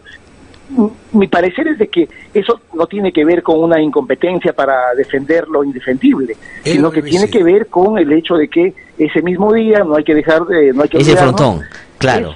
De 9 a 11 de la mañana del día 2 se va a realizar la audiencia del frontón. Y hay un sector político que no quería que el señor Huerta esté ahí. No, sin duda, porque claro, hubiera sido pues, ¿no?, ya una cuestión, digamos, totalmente medio desquiciada, tener al procurador defendiendo al Estado peruano de que lo que están haciendo contra los magistrados está bien, cuando ese mismo procurador fue el que pidió que ese mismo tribunal revisara lo que mal hizo el tribunal anterior. Eso ya era una cosa, ¿no?, de locos. Como pero dicen. En general yo creo que por razones de nuevo políticas se sigue no solamente tergiversando, sino maltratando la defensa del Estado, ¿no es cierto? O sea, creo que esa es una de las razones por las cuales el Estado peruano se defiende tan mal ante el sistema interamericano. Sí, pues. Es esta justamente, que ministros que no tienen la más mínima idea de lo que se está litigando y no tienen la prudencia de hacer un reconocimiento de hechos absolutamente ilegales e irregulares, terminan sometiendo a decisiones políticas absolutamente subalternas los intereses del Estado. Y sí, eso pues. Me parece que está también ocurriendo en el caso la Cantuta. Más allá de que el señor Villegas también haya sido presidente del Estado en el caso Lori Berenson, en realidad está enviando a dos personas que no tienen prácticamente ningún tipo de experiencia en el sistema interamericano. Bueno, pero en fin, esas son las decisiones del Estado. De acuerdo, y rendirán cuentas ante el propio país seguramente, ¿no? Exactamente. Doctor Carlos Rivera, muchísimas gracias. Vamos a la semana que viene tener oportunidad de conversar más amplio para ver ya cómo se está preparando todo para esta importante audiencia el 2 de febrero y mientras tanto le agradecemos muchísimo por habernos contestado. Muy amable. Muchas gracias. Vamos a una pausa, regresamos en un instante aquí en No hay Derecho. Soy Reida Cóndor, madre de Armando Amaro Cóndor. Mi hijo estudiaba en la Universidad La Cantuta y fue secuestrado el 18 de julio de 1992. Fue secuestrado por Grupo Colina, mandato de Fujimori. El indulto es un insulto para nosotros. Mi nombre es Hubert Flores, soy de la comunidad indígena Santa Clara de Chuña. Venimos luchando hace más de 3 años para que se nos reconozca el derecho a nuestros territorios ancestrales, que la empresa de palma aceitera y los traficantes de tierra nos quieren quitar. Ya han matado a 6 campesinos y quemado mi casa, mi familia, mi comunidad y nuestros dirigentes venimos siendo amenazados. Durante la última década han matado a 137 y 835 están siendo enjuiciados por defender sus derechos. Únete a la campaña Yo Defiendo y apoya a quienes como Uber defienden su derecho a la vida y a su tierra. Para estar siempre informado de lo que sucede en lo político, en lo social. Para escuchar voces independientes y no siempre lo mismo. Para saber de lo que nadie se atreve a denunciar. www.idlradio.pe. Con análisis de verdad. www.idlradio.pe. Es la renovada página web a la que usted debe ingresar. Información, análisis y debate. www.idlradio.pe. Es una producción del Instituto de Defensa Legal. RBC 104.7. La otra forma de vivir.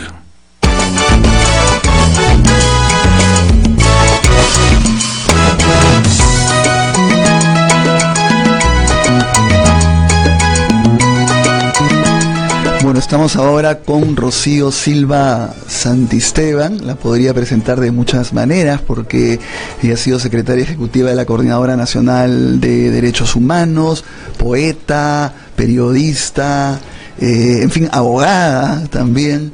Pero vamos a conversar con ella de la venida del Papa, y escribió hace 2 días, creo, ¿no? Un artículo en La República muy bueno que se llamaba El Papa Verde, ¿no? Y también sobre qué significa, y es una persona creyente, en fin, sobre este tema le vamos a dar vueltas esta vez. Muy buenos días, Rocío, muchas gracias por aceptar la invitación. Hola, Rocío, ¿cómo estás? Buenos días, Glatzer, buenos días, Ernesto, encantada de estar acá conversando con ustedes sobre este tema en particular. Claro, a ver, comencemos un poco con tu artículo, ¿no? Desde el título del Papa Verde todo estaba lleno como de citas por los cuales él le daba mucha importancia al tema del medio ambiente, a todo este tema que otros no le dan importancia. Pero ¿cuál es la idea? La idea es que estamos ante un Papa progresista, una sensibilidad de un cambio que marca una especie de antes y después en la Iglesia. ¿Cuál es tu idea? Bueno, yo de eso sí estoy convencida. Estoy convencida de que Juan Pablo II era un papa muy conservador, ¿no? Ultra conservador. Eso no significa, o sea, digamos, dentro del ámbito de la Iglesia, conservador no es solamente, digamos, que plantee toda una serie de no sé, dogmas que todavía que lo sigue planteando Francisco, sino me refiero a la conservadora de la Iglesia, ¿no?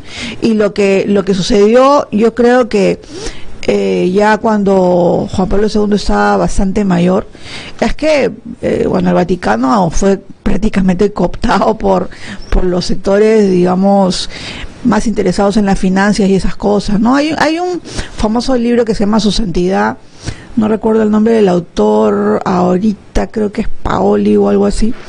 Y en ese libro, que es una crónica buenísima de este periodista italiano que estuvo durante muchos años trabajando en el Vaticano, pues él narra verdaderamente las situaciones internas, ¿no? del Vaticano, que son terribles, y bueno, ese es el motivo por el cual finalmente renuncia a Benedicto, ¿no? Yo creo que este Papa, en primer lugar latinoamericano, en segundo lugar jesuita, bastante importante al respecto, digamos, que no es un diocesano, sino que tiene toda una orden, digamos, que está detrás de él y lo respalda. Y bueno, con las características de los jesuitas, que son, digamos, más progresistas, más intelectuales, ¿no? En fin. Y bueno, y además viniendo de una época bastante dura en la Argentina, ¿no? Horacio Verbitsky, periodista argentino, publicó un libro en el que denuncia que el Papa Francisco estuvo vinculado con la muerte de 2 jesuitas villeros, ¿no? Pero en realidad yo creo que Verbitsky, que ya fue director de Página 12 y lo trajo abajo en la época de los Kirchner, ¿no? Porque era excesivamente kirchnerista. Yo ahí creo que sí, que al parecer ha cometido un error, porque después lo que se supo era que más bien cuando Francisco era provincial de los jesuitas en Argentina, es decir, el jefe de todos los jesuitas en Argentina, lo que hizo fue sacar a mucha gente disfrazada de jesuita de zonas calientes en la peor época de la dictadura, ¿no? Y que obviamente eran laicos, ¿no? Entonces, bueno, ahí hay esta otra historia, digamos, de Francisco, ¿no? Y yo creo que, bueno, otra cosa es que, yo cito en ese artículo la encíclica Laudato Si, que es la encíclica en la que Francisco se posiciona sobre el tema de cambio climático y ecológico, ¿no? Y es radicalmente fuertísimo. O sea, lo que él dice de una manera muy clara es que en estos momentos estamos imbuidos, ¿no?, en un consumismo megalómano, así lo califica.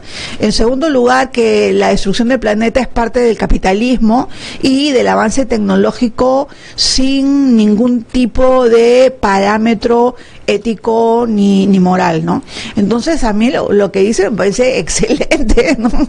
Y realmente tiene palabras muy fuertes para este tipo de vida, ¿no? Y lo que en un momento dice en concreto es que hay otros tipos de vidas que son vidas entendidas como contraculturales, ¿no? Pero que en realidad, ahí le faltó quizás, o de repente, no sé, en otro documento lo dice, que el planteamiento contracultural en torno al consumismo, en verdad es un planteamiento que también viene de los pueblos indígenas, ¿no? Claro, pero un ratito sobre lo que estás diciendo. Efectivamente hay todo un sector de gente que dice que estamos ante un papa totalmente diferente, otra línea, todo.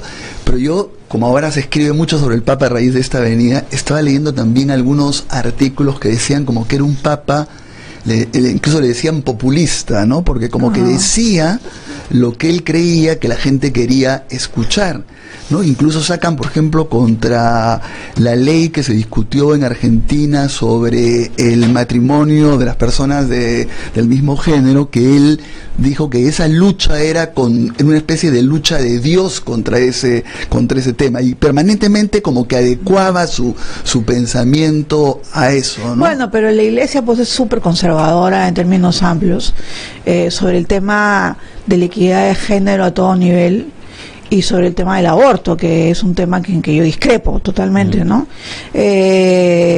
Entonces, porque por ejemplo en el Laudato Si, él sí dice que lo que menciona todo el tiempo es que la vida es interconectada, la vida es interconectada, la vida es interconectada, y entonces en un momento dice, como la vida es interconectada, no se puede prácticamente experimentar con embriones humanos, ¿no? Entonces, digamos, ahí les sale su filo más conservador, digamos, ¿no? Él creo que plantea los límites a la valoración que la Iglesia puede hacer sobre un hecho que cualquier mujer puede tomar. Dice, si es que lo hace, yo no soy nadie para, digamos, juzgar a esa persona. O sea, que digamos, yo creo que es y para poner, digamos, un referente más cercano, y que, digamos, el Papa llega hoy, pero ha estado en Chile estos últimos días, ahí, por ejemplo, me parece que, si bien es cierto, puede ser un poco lo que dice Ernesto, en el sentido de que dice algo que puede hacer, pero lo dice tan abiertamente que la gente lo toma, digamos, como que la Iglesia está planteando ahora un punto de vista distinto. Es decir, no lo dice tanto en privado, sino bien abiertamente en público. Claro. El tema de, por ejemplo, reunirse con las víctimas de las brutalidad que han cometido curas con, sobre todo jóvenes y adolescentes en Chile, y dice, me siento avergonzado y me siento dolido por eso. O sea, digamos, es un hecho que me parece relevante. Y lo otro es ayer, por ejemplo, que se reunió con los familiares de las víctimas de la dictadura de Pinochet, y le dijo a los jóvenes que interpelaran a todo, o sea, no dijo, oye, hay que olvidarse, mira, voltear la paz, o sea, se mete en temas que podría él decir de otra manera, ¿no es cierto? Sí, vamos a ver qué dice que en el Perú al respecto, ¿no? Pero sí, a mí me parece que en ese sentido, pues es bien jesuita, ¿no? O sea, de incomodar, ¿no? En el sentido de incomodar, en el sentido en que no va a estar acá, o digamos, el ejercicio de su poder no va a estar vinculado con un silencio cómplice, ¿no? Ahora, yo sé que el tema de la pederastía es un tema que la Iglesia debe tomarlo con seriedad, porque verdaderamente es abyecto, es perverso y es asqueroso lo que ha sucedido, ¿no? Y que haya sucedido en México, que haya sucedido en Chile de esa manera, que haya sucedido aquí en el Perú con el sodalicio de la manera en que ha sucedido, y además con digamos, con un grupo religioso, una orden religiosa aceptada, en fin, que además es racista, elitista. conservadora, ultra conservadora. Es súper negociante, digamos, en términos, digamos, además, que ¿no? Claro, económica, ¿no? Exacto, ¿no? Entonces eso es, yo no sé, o sea, este tipo de espacios muy conservadores dentro del ámbito de la Iglesia se han fortalecido en los últimos años, ¿no? Y yo creo que de alguna u otra manera como en contraposición con los avances de los evangélicos, ¿no? Uh-huh. Es como, bueno, y también siento que en realidad el mundo en general se ha lanzado de una manera un poco abismal hacia el conservadurismo, ¿no? En general, ¿no? En general, claro, porque o sea que... Ahora, pero por ejemplo, en el caso, de la palabra, sobre el tema del sodalicio, acaba de nombrar un interventor que va a ser el jefe del sodalicio mientras dura la investigación, y es el obispo Londoño, que en un artículo que ha escrito Wilfredo Ardito cuenta él que, por ejemplo, ahí en la zona donde él trabaja se ha enfrentado con unas empresas mineras que han atropellado todo el... Entonces es un obispo que sabe lidiar con tensiones fuertes y lo ha puesto a él para que investigue ese caso. O sea, yo sí que, digamos, me quiero entusiasmar un poco en el sentido de que es un paso adelante, o dos o tres, a lo que era la Iglesia con Juan Pablo II en muchos temas, donde, digamos, no se puede discutir del divorcio, los que se divorcian no pueden comulgar, no pueden ser padrinos, no pueden... Entonces creo que por ahí hay una... No, yo también estoy convencida de eso, estoy convencida de que hay un cambio, ¿no? Lo que pasa es que, claro, la Iglesia y sobre todo el Estado Vaticano son unos monstruos, pues, cuyos intríngulis internos son tan complejos que, digamos, los cambios se van a recién poder sentir en un tiempo, ¿no? Ahora, lo que sí estoy completamente convencida, bueno, en el caso del sodalicio, que por ejemplo, haya sacado a Moroni y haya puesto a alguien completamente afuera y que sea una decisión inapelable, eso es muy fuerte para todos ellos, ¿no? Y lo que yo creo es que bueno, yo no sabía los antecedentes de este obispo Logroño, me parece interesantísimo lo que me estás comentando, porque es cierto, ¿no? También, o sea, tenemos a obispos y cardenales que muchas veces son ultra conservadores, pero por otro lado también hay obispos, y aquí en el Perú también, que son muy progresistas, ¿no? Y que han sido muy maltratados, ¿no? Por la Iglesia oficial, me refiero a Monseñor Cipriani, ¿no?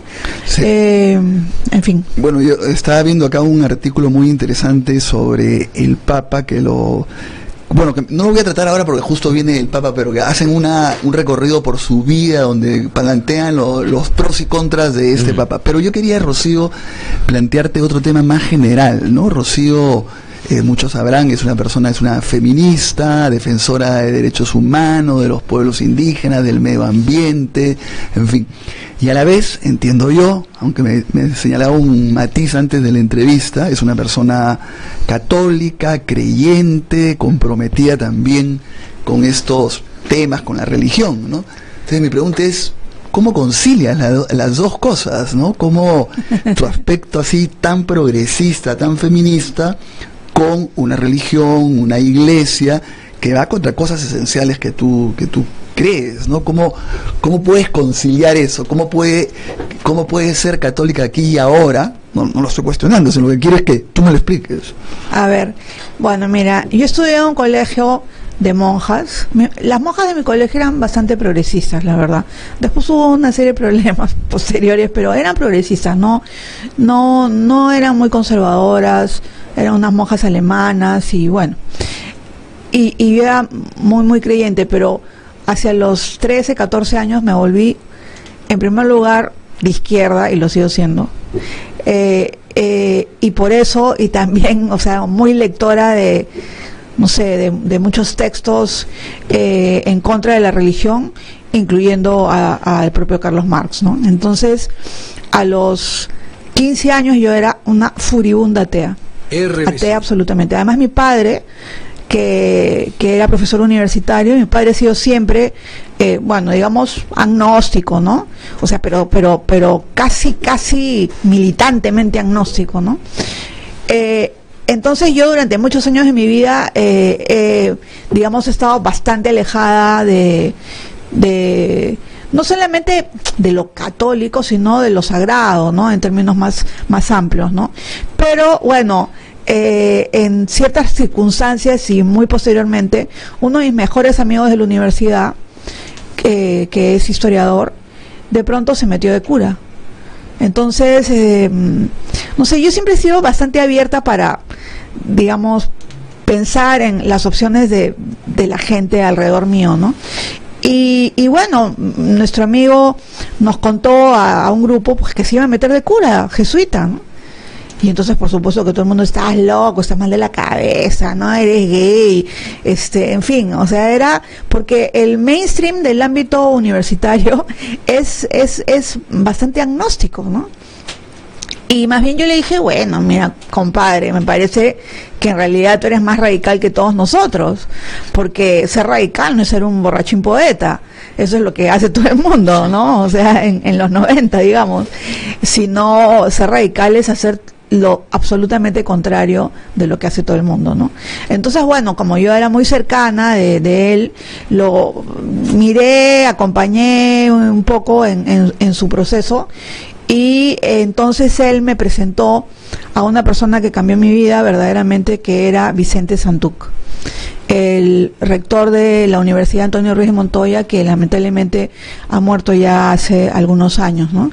Y Vicente, me enseñó como cura a defender el Estado laico, es lo máximo, y en segundo lugar a entender que la fe y la creencia no están vinculados necesariamente con un status quo, sino más bien con el ir en contra de ese status quo, ¿no? Y bueno, y por ahí me mandó también, y yo leía algunas otras cosas vinculadas a lo sagrado, sobre todo a Raymond Panikkar, que es un católico hinduista, y bueno, ellos me enseñaron algo que a mí me parece fundamental para entender el concepto de Dios. Para mí, Dios es ni el ser ni el no ser. Y bueno, ahí lo dejamos. Sí, y otra cosa que quería preguntarte, Rocío, en relación a esto, es que si esta agenda, digamos, tomando lo que previamente dijo Ernesto, ¿no es cierto?, en tu propia trayectoria de el Papa Francisco, lo hace o no próximo a una agenda de derechos humanos actual, digo, porque una cosa es la agenda de la Iglesia, que de hecho tiene, como tú bien has dicho, muchas barreras también, porque hay muchos poderes internos en la Iglesia que impiden que avance pues en los temas vinculados a LGTBI y todo. Pero digamos, ¿qué tan compatible es, digamos, más allá en lo que tú has ya explicado personalmente, con la agenda de derechos humanos, esta agenda que plantea, ¿no es cierto?, medio ambiente, está entrando a temas LGTBI, digamos, porque sí, dentro del movimiento en el Perú, por ejemplo, participa la Iglesia a través de SEAS y varias vicarías, sí, pero, digamos, siempre en algunos casos, por más compatible que seamos en muchos temas, había ciertas restricciones en algunos otros donde, digamos, más bien tenía, no una postura distinta, pero por lo menos una distancia al accionar de la propia coordinadora, ¿no? Eso ha pasado inclusive con otros evangélicos que son parte de la coordinadora. Pero ¿tú crees que esto avanza? Porque uno de los indicadores para mí es si Cipriani se queda o se va. Eso sería clarísimo en el Perú, de que ya estamos en otro momento, ¿no es cierto?, en otra agenda. No lo ha hecho hasta ahora, bueno, de pronto está esperando que se vaya a fin de año, no lo ha querido hacer entrar, es un discurso que suena bien, pero a la vez en el organigrama mantiene a gente como Cipriani. ¿Cómo ves eso?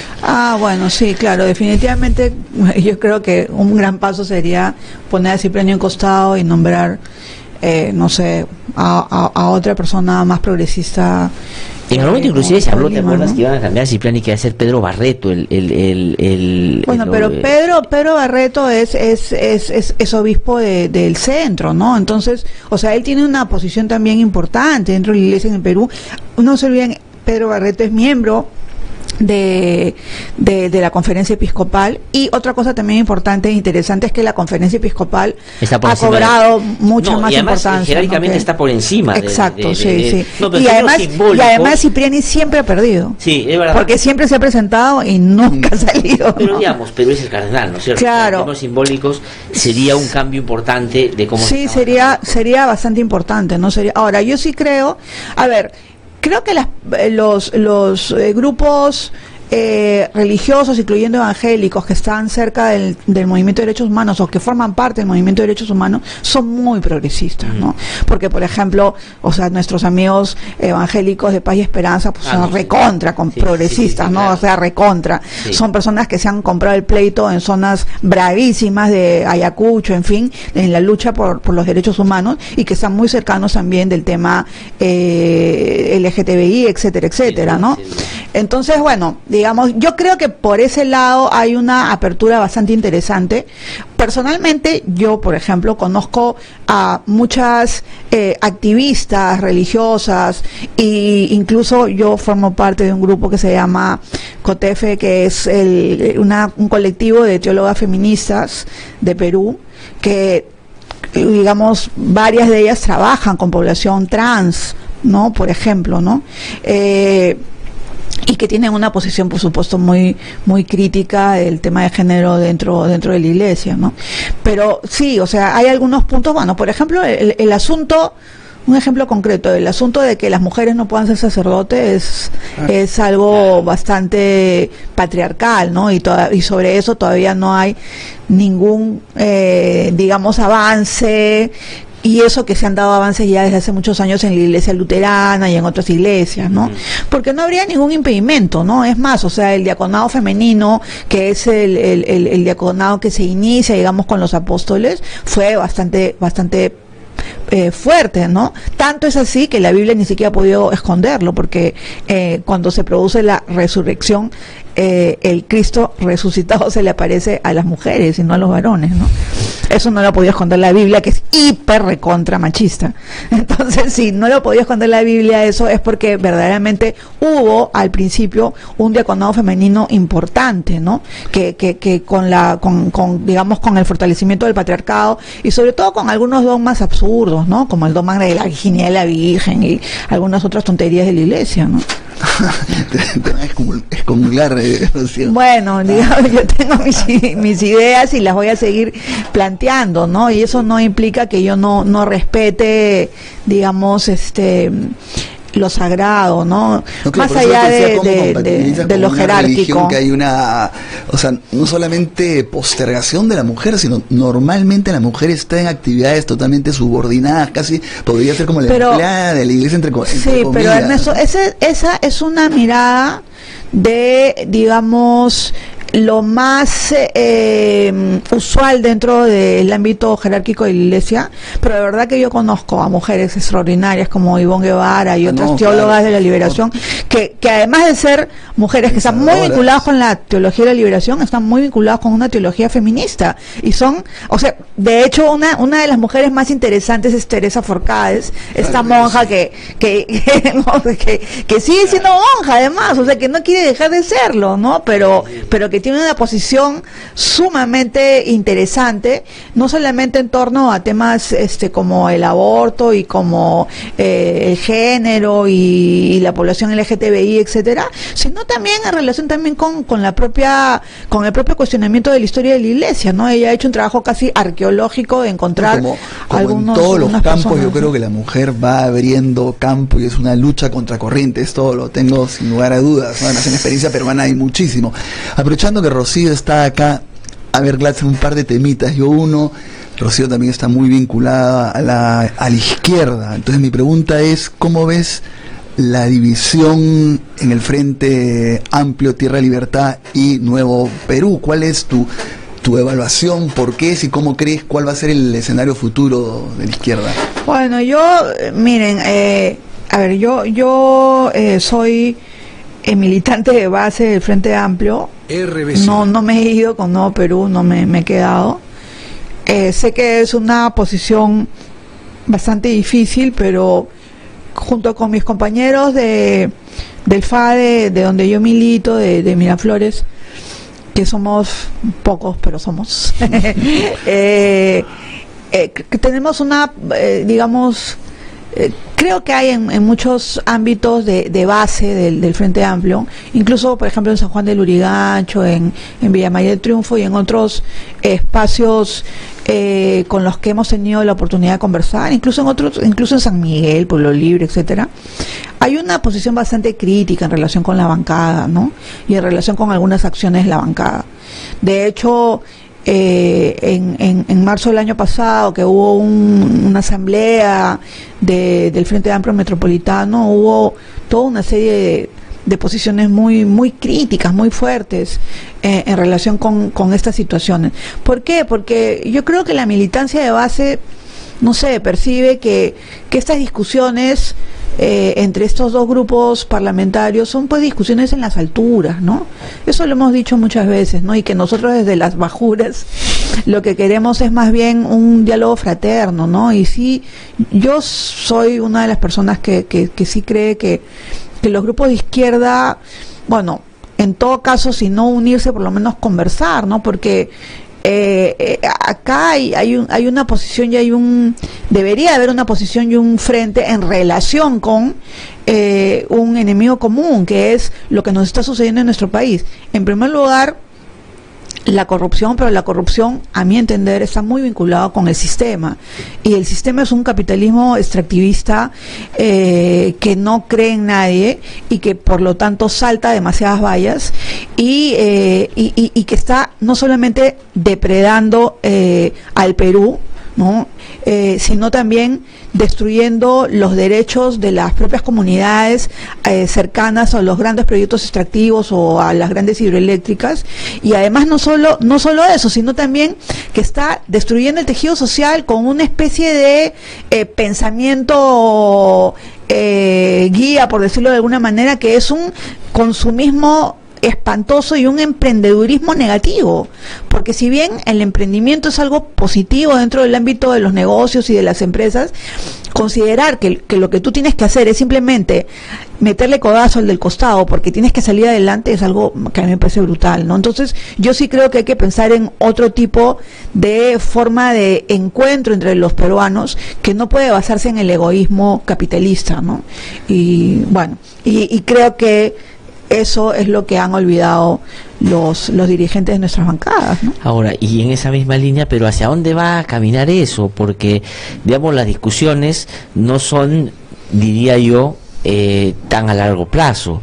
Hay situaciones coyunturales muy complejas. De hecho, hace poco hemos discutido una vacancia y las izquierdas, por lo menos en el Congreso, se han dividido en torno a la postura frente a eso. Sí. La postura frente al fujimorismo ahora, que nos quiere presentarse como partido, ¿no es cierto?, como en dos, y las elecciones del 2018.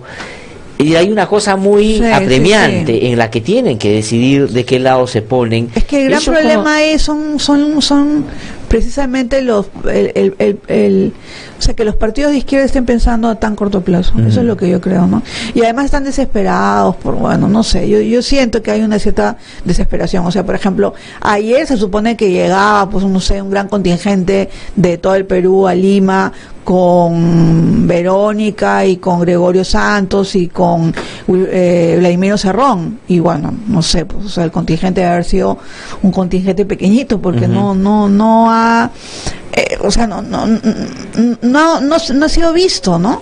Claro. Entonces eso pues perjudica mucho a la izquierda, ¿no? O sea, claro, pero el problema es que si eso hubiera sido lo que ha pasado en el último tiempo, tú ya estamos en lo mismo, pero sacaron 18% en el último proceso electoral, es decir, fue muy positivo. ¿Cómo puedes tú, contarnos esta imagen de ayer, habiendo sacado 18% de la elección nacional hace un año y 4 o 5 meses? Es decir, claro, pero bueno, eso es un problema que tendríamos que hablar otro día, porque ahí hay un tema que es el tema mediático, ¿no? O sea, el tema de, yo creo que Verónica, mira, yo confío mucho a pesar de todo, yo confío mucho en Verónica y en Marco Arana. Yo sé que a Marco Arana ustedes lo han agarrado de punchimpol, pero sí, o sea, en verdad sí confío en ellos. Verónica me parece una mujer extraordinaria, me parece una persona joven, muy comprometida, chambera, con una energía increíble, honesta, transparente. Me parece una excelente mujer, realmente. O sea, ya no lo digo solo a nivel como política, sino como persona, ¿no? Y creo que Marco, a pesar de algunas decisiones con las que yo he discrepado con él, creo que también tiene un auténtico digamos, y honesta propuesta en relación con el tema de las provincias, ¿no? Y quizás sería interesante que pudiera haber un acercamiento en torno, por ejemplo, a esta crisis de corrupción que vamos a tener que darle frente. Ahorita estamos empapados un poco, digamos, por el tema del PAP, en fin, que además, dicho sea de paso, me parece... Vamos a ver qué dice el Papa, porque el tema de reconciliación planteado como fue planteado por este gobierno es una reconciliación espuria, falsa, sí, porque no se puede basar sobre la mentira ni sobre el olvido, ¿no?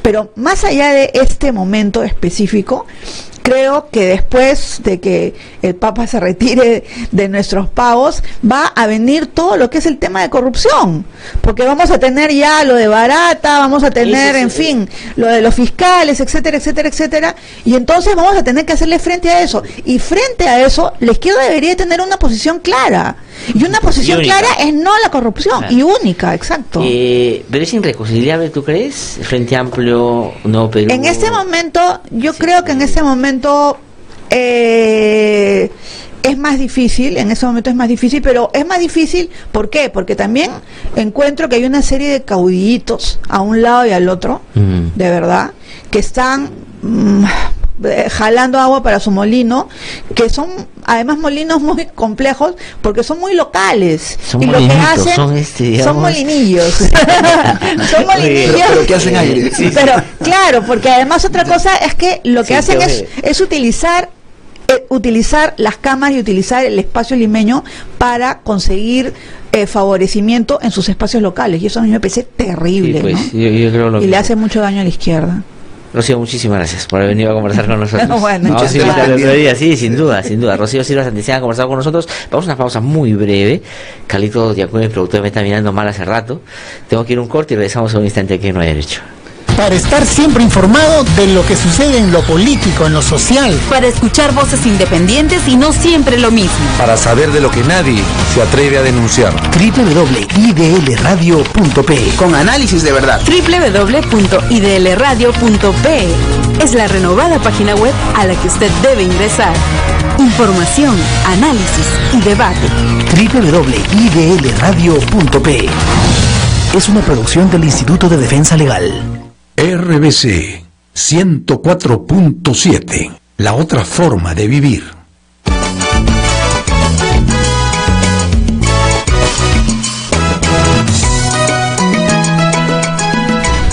Bueno, ahora estamos con Viviana Kristisevic. Ella es directora ejecutiva de CEGIL, que es una organización con sede en Washington, pero es que es regional y trabaja temas de derechos humanos y fundamentalmente en torno al sistema interamericano. Es una persona que participa directamente en casos que CEGIL lleva ante la Corte Interamericana junto con organizaciones nacionales. Y CEGIL participa en la defensa de los familiares en los casos de La Cantuta y Barrios Altos, que como sabemos viene la audiencia de la Corte y vamos a conversar con ella sobre este tema. Muy buenos días, Viviana, y muchas gracias por contestarnos. No, muy buenos días a ustedes, Ernesto. Es un gusto estar esta mañana allá, por lo menos virtualmente en Lima. Sí, pues. Bueno, lo primero, lo que he dicho, me gustaría que tú nos expliques cuál es el papel concreto de CEGIL en los casos de Barrios Altos y La Cantuta, y cuál papel han cumplido justamente ante el sistema interamericano en esos casos. O sea, yo lo conozco, pero siempre digo, es bueno que la persona directamente lo explique. Sí. Sí, el CEGIL es una organización que representa a víctimas de violaciones de derechos humanos ante el sistema interamericano. Ese es uno de los trabajos que hacemos para generar cambios en nuestros países, para superar las situaciones de injusticia recurrente, de desigualdad, las debilidades del Estado de Derecho. Y lo hacemos este trabajo de acompañamiento de víctimas de procesos sociales junto con equipos técnicos locales excelentes como con los que compartimos la defensa de los familiares de Cantuta y de Barrios Altos, ¿no? Con organizaciones no gubernamentales y con abogados locales.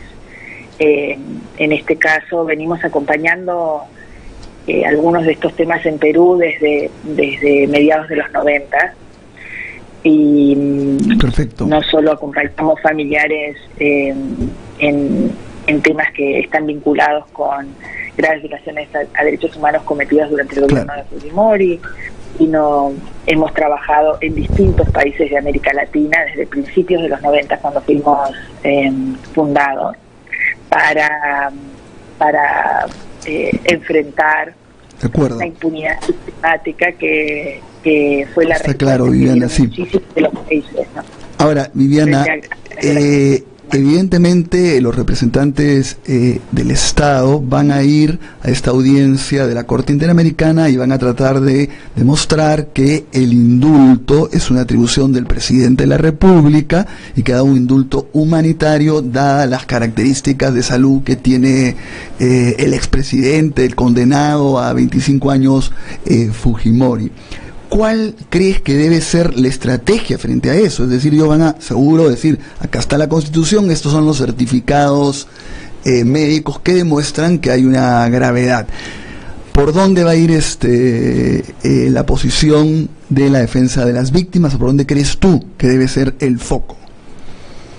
Mira, la Corte Interamericana ha dicho en innumerables ocasiones que los indultos, las amnistías, algunas de las decisiones judiciales que por distintas razones eximen de responsabilidad, limitan la verdad o limitan de manera desproporcional la sanción de graves violaciones de derechos humanos, carecen de efectos, que en realidad vulneran derechos de las víctimas. Yo creo que la Corte va a ir en esa línea, va a ir en la línea histórica, es una línea jurisprudencial que no solo es una línea de la Corte Interamericana, está basada en una serie de normas de derecho internacional que son normas de carácter global, normas tanto de derecho internacional de los derechos humanos como de derecho penal internacional, que establecen esa obligación de todos los estados de juzgar. Ahora, pero ahí hay una excepción, ¿no? O sea, es decir, lo que podría ser el indulto humanitario. Es decir, ¿qué pasa si se demuestra, yo digo, lo que va a ir a hacer los representantes del Estado, es decir, Fujimori cumple los requisitos para que sea beneficiado con un indulto humanitario que no entra en esa corriente jurisprudencial que tú dices? Sí. Bueno, yo creo que ahí hay como dos temas diferentes que se pueden analizar desde una perspectiva del derecho internacional. Uno es si un sistema internacional puede revertir de alguna manera o dejar sin efecto una potestad discrecional del presidente, ¿no? De este presidente, de cualquier presidente, o puede revertir una decisión de máximo órgano judicial de un país, o puede ir contra la Constitución de la República. Y en la práctica el sistema interamericano y el derecho internacional establece eso, que sí, un tribunal internacional puede hacer todas esas cosas. Mira, en el caso de Chile, por ejemplo, la decisión el caso de la última tentación, que fue un caso sobre libertad de expresión, modificó la Constitución. Imagínense qué cosa más radical que modificar una Constitución de la República. Entonces, sí, la Corte Interamericana ha ido y puede ir contra una decisión del presidente. Y sobre el alcance de la jurisprudencia, creo que eso es lo que va a estar en discusión en la Corte Interamericana. Y la posición que nosotros tenemos es una posición que es consistente con lo que establece la jurisprudencia internacional y las normas internacionales. Y es que no, los indultos no pueden ser la medida para atender a situaciones de enfermedad de una persona que cometió crímenes contra la humanidad. Ahora, también hay que pensar que la Corte Interamericana no es un tribunal penal internacional, ¿no? Es una Corte de Derechos Humanos y no establece responsabilidades, sino que evalúa algunas de las medidas que toman los distintos poderes del Estado, y puede tener eso a su vez consecuencias sobre los procesos, ¿no? para que le quede muy claro a la audiencia, que la Corte, no es que la Corte va a decir el señor Fujimori tiene que hacer esto o aquello, o el señor Fujimori tiene que cumplir la pena en estas condiciones. La Corte lo que va a hacer es mirar cómo fueron los procesos, que a partir de los que se tomó la decisión del indulto humanitario, y las consecuencias de eso a la luz de las órdenes que ya dio la Corte. La orden que dio la Corte es sancionar efectivamente a los responsables. Uh-huh. Ahora, si mal no recuerdo, Viviana, SEGIL también se pronunció junto a otras organizaciones contra la vacancia por considerar que no se estaba respetando el debido proceso. Fue así, creo, ¿no? RBC. ¿Aló? No sé si nos pronunciamos contra la vacancia. Nosotros estamos preocupados por la vacancia, por supuesto, por las consecuencias que puede tener para la democracia peruana. Ya, no, es que yo lo que decía es por el lado de que, claro, hubieron opiniones en ese sentido, sobre todo por lo que significaba lo que estaban haciendo, como eso era la continuidad frente a la posible destitución del fiscal, de los miembros del Tribunal Constitucional. Te preguntaba porque... Claro. Sí. Esa es la preocupación. La preocupación que nosotros tenemos es una preocupación, digamos, no es una preocupación para respaldar a un presidente, a otro presidente. Nosotros consideramos que el Estado de Derecho tiene que funcionar como Estado de Derecho. Si alguien cometió delitos, esa persona tiene que ser investigada y sancionada, especialmente si son graves violaciones de derechos humanos, como en el caso del presidente Fujimori, ¿no? Creo Perfecto. Que es un tipo de delito distinto que otros tipos de delitos, digamos, que un robo de gallinas. Bueno. Pero lo que nos preocupa de todo el proceso institucional peruano es la posibilidad de que haya un golpe institucional, digamos, por parte del Congreso, que a lo que apunte es a debilitar el Estado de Derecho y la democracia en el Perú. Y eso sí puede ser, digamos, puede ser que en el proceso de hacerlo haya una serie de violaciones graves a los derechos de las personas que están involucradas en las instituciones estatales que pueden ser socavadas, digamos, de alguna manera, a través de medidas que pueden ser prima facie legítimas, ¿no? A eso me refería, Viviana. Pero, Viviana, muchísimas gracias por habernos contestado el teléfono. En otra oportunidad te llamaremos ya para hablar sobre otros temas de manera más amplia. Muchas gracias, Viviana. Un gusto estar con ustedes esta mañana. Muy amable, muchísimas gracias. Ha sido Viviana Kristisevich, entonces directora ejecutiva del Centro por la Justicia y Derecho Internacional, SEGIL, que ha conversado con nosotros. No tenemos tiempo ya para más el día de hoy, solamente para mencionar, ha fallecido Polo Campos, digamos una leyenda de la música peruana, 85 años, está internado ya en la clínica. Nuestro sentido pesar a todos los familiares y sin duda, digamos, un personaje muy querido que va a quedar en el recuerdo de todos quienes de una u otra manera hemos estado vinculados a su música y su trayectoria. Ernesto, contigo hasta el día jueves, aquí en No hay Derecho, conmigo mañana a las 7 en punto.